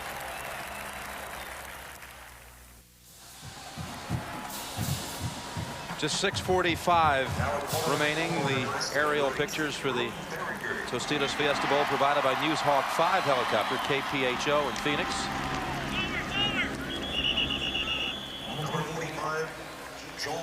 So Joel Makovica, brother of the starter, Brooke Beringer, in at quarterback now. Let's check in with Michael Barkin. Jim down on the sidelines with 2 members of Nebraska's very first ever bowl team. It was not the Fiesta Bowl, it was the Rose Bowl. Henry Roan, fullback, and right here Roy Petch, Cowboy Roy Petch they call him, the starting quarterback. What do you think of tonight's game? Oh, a great game. I bet. I never thought it would be this, but what's different about this? Your game was a lot different back then. What's different about it? Well, they're much larger and bigger, and we had to go both ways. We didn't have any specialists, so to speak, so it's a different ball game. Big run there by Amon Green. Let's check up in the booth, Jim. Yeah, they've broken another big one here. 42 yards for Amon Green. You know, it doesn't matter, Jim, which tailback is in the game behind that powerful offensive line, and that's the second string offensive line in there right now.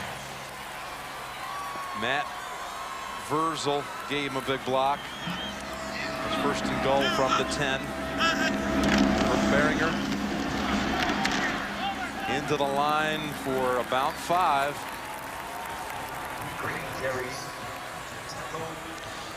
Jim, when I went to the Nebraska practice, I was over with the offensive line for about 10 minutes. I kind of gravitate to those areas of the field.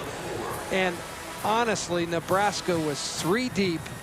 Every football player looked like he was 285 pounds or plus, very strong. No one was fat, out of shape. They were just mammoth players that were incredibly well-built and conditioned. Damon Benning comes in. He's the 4th tailback to see action tonight.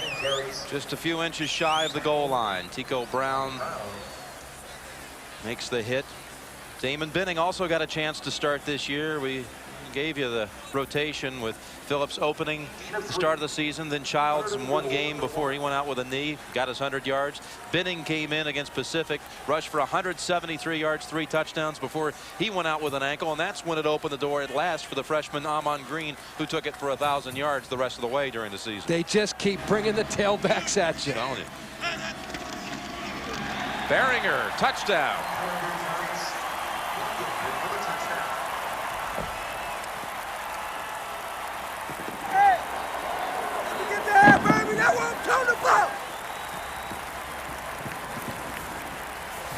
They've upped the total over 60 now.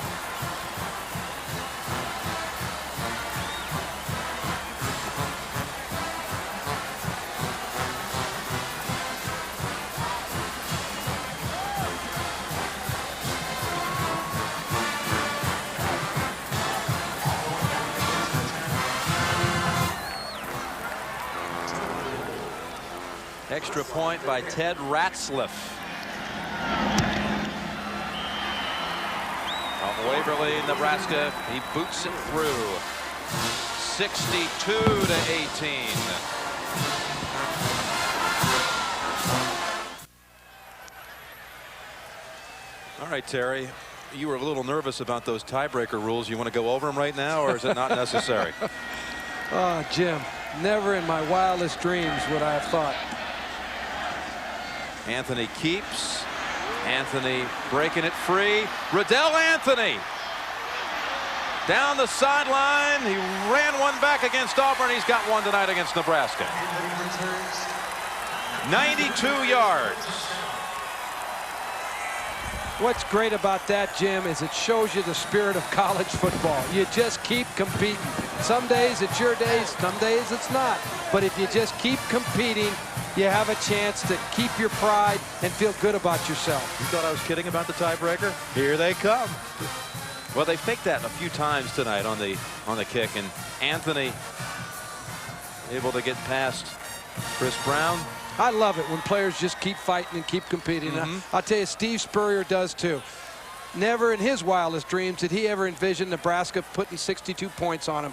But his players are still in the fight, and the game isn't over, and they're still going. So like you say, that's all you ask for as a coach. That's all you can ever ask for. Florida's been on the other side of this. You know, they've scored lots of points this season. Received criticism for it, and, right? Spurrier has always said, though, hey, all I tell my team is to go in. When it's your chance to play, second or third team, all I want you to do is play hard. So he has to respect that Nebraska's still playing hard, and his kids did right there, too. Sure they are. They're still playing hard. And Nebraska continues to play hard. Look at this. They got a chance to pick up, too. It's Christian Peter. Christian Peter, all for naught. The rule in the play dead. Christian Peter goes all the way downfield with the football, but they're going to bring it back. Jared Tomich hit Eric Kresser.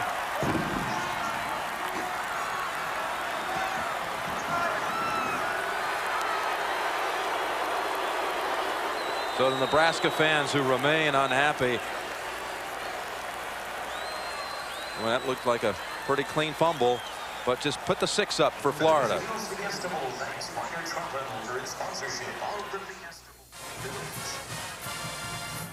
62-24.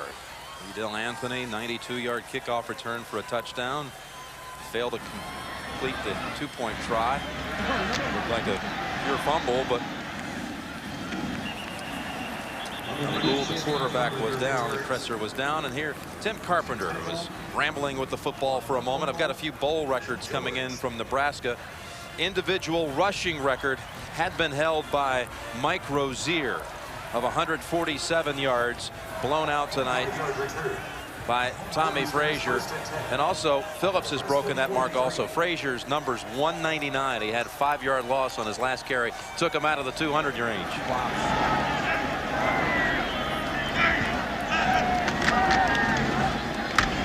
Green into the line for about 3. They've also set an all-time Nebraska bowl record for rushing yardage. That same year that Rozier had 147, the team had 306. Tonight, 470 and counting.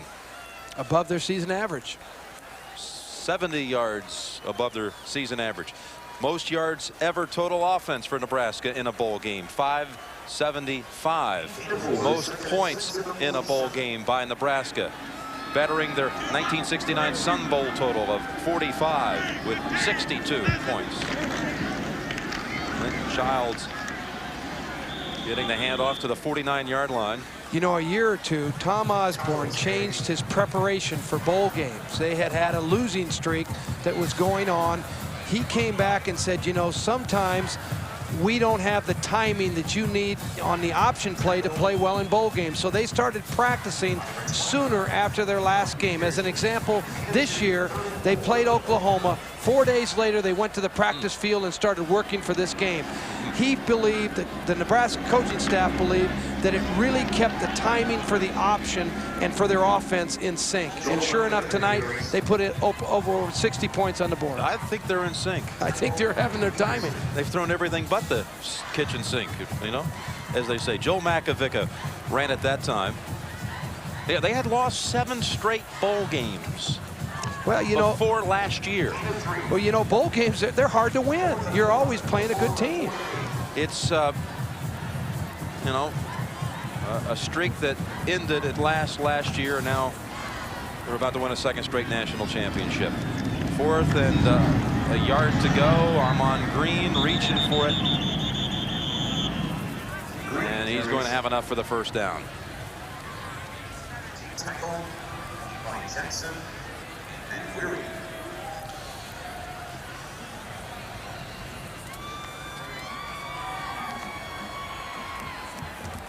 No, before we give them that first down, I think they'll bring the chains out and chance to marvel at the record amassed this year by the Big Eight, not only during the season but also during the bowl season. They have 4 teams with at least 10 wins now that the year is over. Kansas State, Colorado, and Nebraska. That has never happened before, where one conference produced 4 10-win teams. Plus, all 4 of them won in the bowl season, undefeated in the bowl season. Well, the Big Eight Conference, along with the SEC, the Southeast Conference, certainly have had big years this year. They've got some excellent teams in both conferences, but the Big Eight certainly had its year this year. James Sims has come in at tailback. James Sims for about 3 yards. He carried it 30 times this year for 270 yards. He had a 9-yard rushing average. Jim, I think the most interesting comment of all of the bowl preparation was when I heard the Nebraska coaches on defense say that they were going to stop the Florida run. They not only stopped the run, they stopped the pass, they stopped it all tonight. They were brilliant. 2nd and 7. Damon Benning has come in now, tailback. And Billy Legate, a freshman from Elgin, Nebraska, getting a carry. So Tom Osborne getting a lot of players a chance to get into the game here at the end, playing the championship game and contribute. 48 academic All-Americas all-time at Nebraska. Far away the all-time leading producer of academic All-Americas. 3rd and 7, and Matt Turman in at quarterback. Turman on the pitch to Childs. Childs out of bounds after getting the first down. Just 1:15 remaining now. Nebraska will just be able to run it out.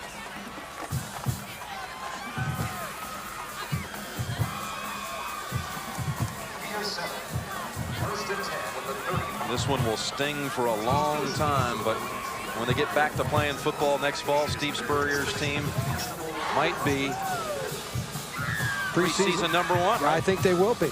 I think they have a great chance, probably along with Tennessee. You can't rule out Nebraska, though.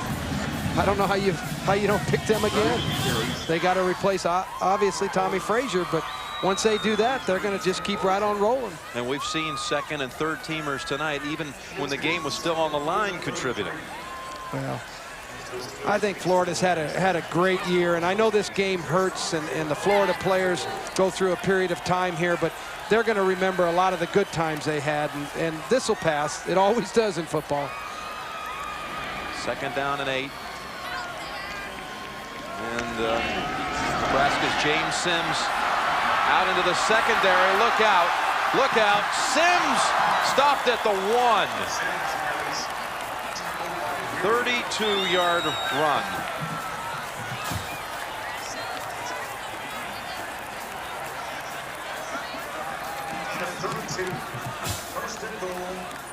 No, they were getting all set up.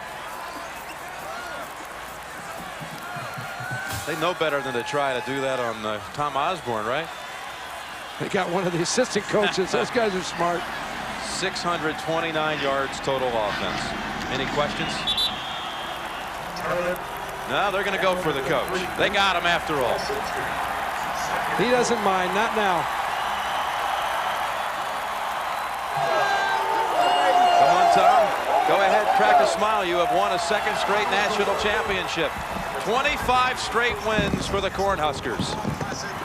One of the most dominating stretches in college football history. And tonight, we talk about domination.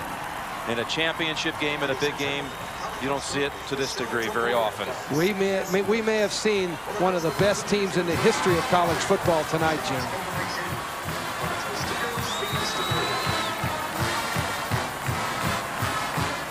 Well, the Chevrolet most valuable players of the game are Tommy Frazier from Nebraska, Chris Doring of Florida. Celebrating its 25th year of college football sponsorship, Chevrolet will donate $1,000 to each school's General Scholarship Fund to reward outstanding students for their academic achievements and to assist those in financial need. Nebraska, there is no doubt, they are the nation's national champion, by far the best in college football.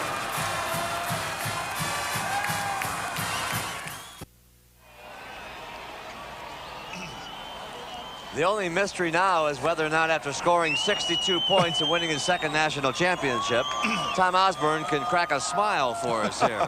Nebraska 62, Florida 24. Welcome back, folks, to Sun Devil Stadium. I'm Pat O'Brien, along with my partner Boomer Esiason, and welcome to the Ford Taurus post-game show. And Boomer, any thoughts?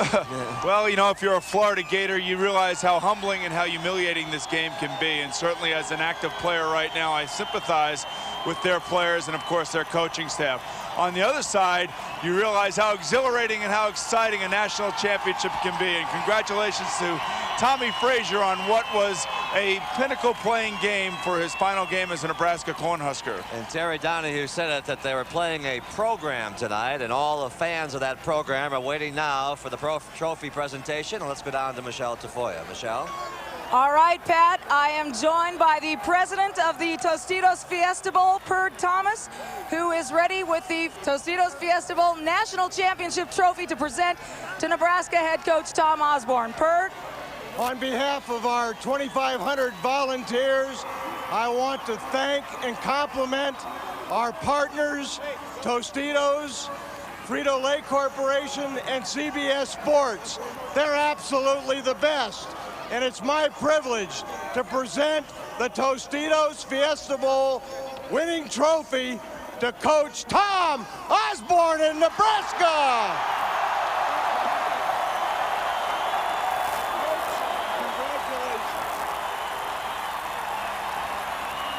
All right. And that's not the only one. Perd, you've got one more on behalf of the Bowl Alliance. It is the first ever Great Games National Championship Trophy. Perd? Coach, I'd also like to present you with the Great Games Trophy on behalf of College Football's Alliance. Congratulations, Coach. Thank you. Thanks, Perd.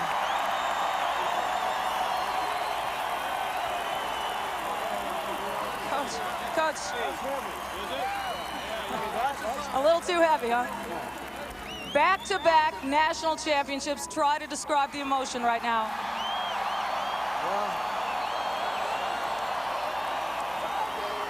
Well, we're really pleased with the effort of our football team. I'd like to thank all the Nebraska fans. It's almost like a home game down here. We appreciate that. Great effort all year long. I think our team has great character, and just really proud of them, pleased with what they did. Does it make it more special after such a tumultuous year? Well, we'll take it. All right. Thank you, Coach.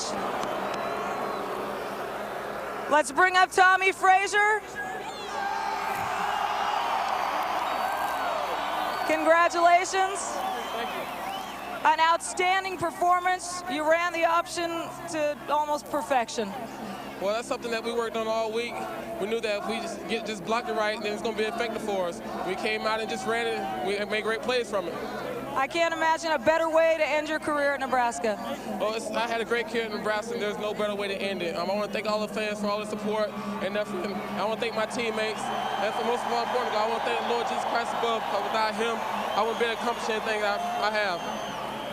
We heard rumor to the effect that Coach Osborne was a little bit more emotional at halftime and in the pregame tonight. Yeah, he was a little bit more emotional. He really wanted this one to prove to everyone that we're a great team, and nothing's going to change that. Let's take a look at one of your big runs tonight. I believe this one came in the third quarter. We'll take a look, describe it. Well, right here, I was just taking on an option fake. Guy grabbed me, the linebacker scrapes, and I just stuck up and just tried my best to not turn the ball over. Here it is, trying to tackle the ball, and I'm just struggling, just keeping my legs going. And there it is, I'm off to the races. Off to the races, indeed. I think you shook about 10 tackles there, Tommy. Congratulations. Thank you. Let's send it back up to Pat. All right, Michelle, thank you very much. And that replay will be played time and time again all over the country tomorrow. Well, Tommy Frazier just had an awesome game. He ran for 199 yards. I don't think I've done that in my entire career, Pat. He had an awesome day. They all have an awesome day and evening. We'll be back in a moment. Stay with us.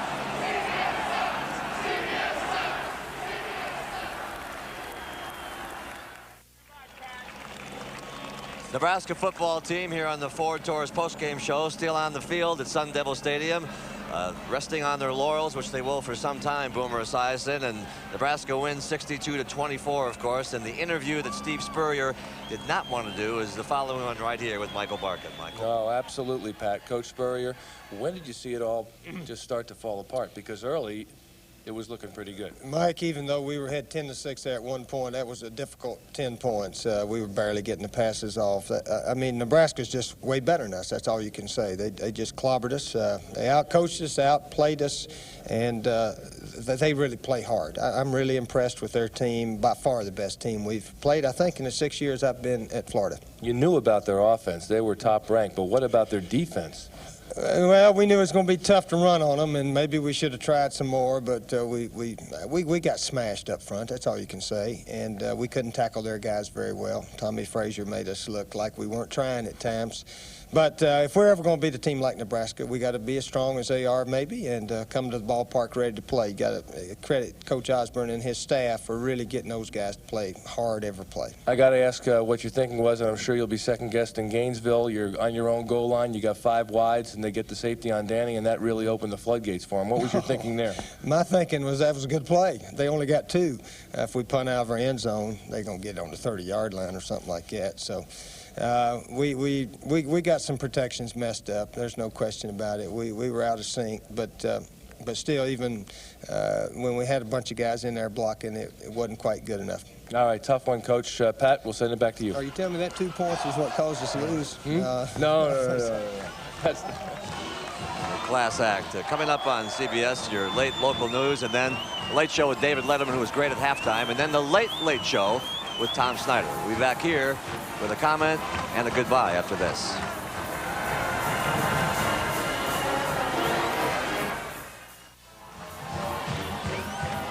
(62-24), and Boomer, we're looking out on these kids' faces, and it's just great for them, the Nebraska kids. Well, you really think about it, 62-24, a final stamp on a year that certainly was tumultuous at best for Tom Osborne. What a way to end it for Tommy Frazier and Lawrence Phillips. Boomer, I enjoyed working with this last week, okay? Well, hopefully we can do it again, but not so soon, all right?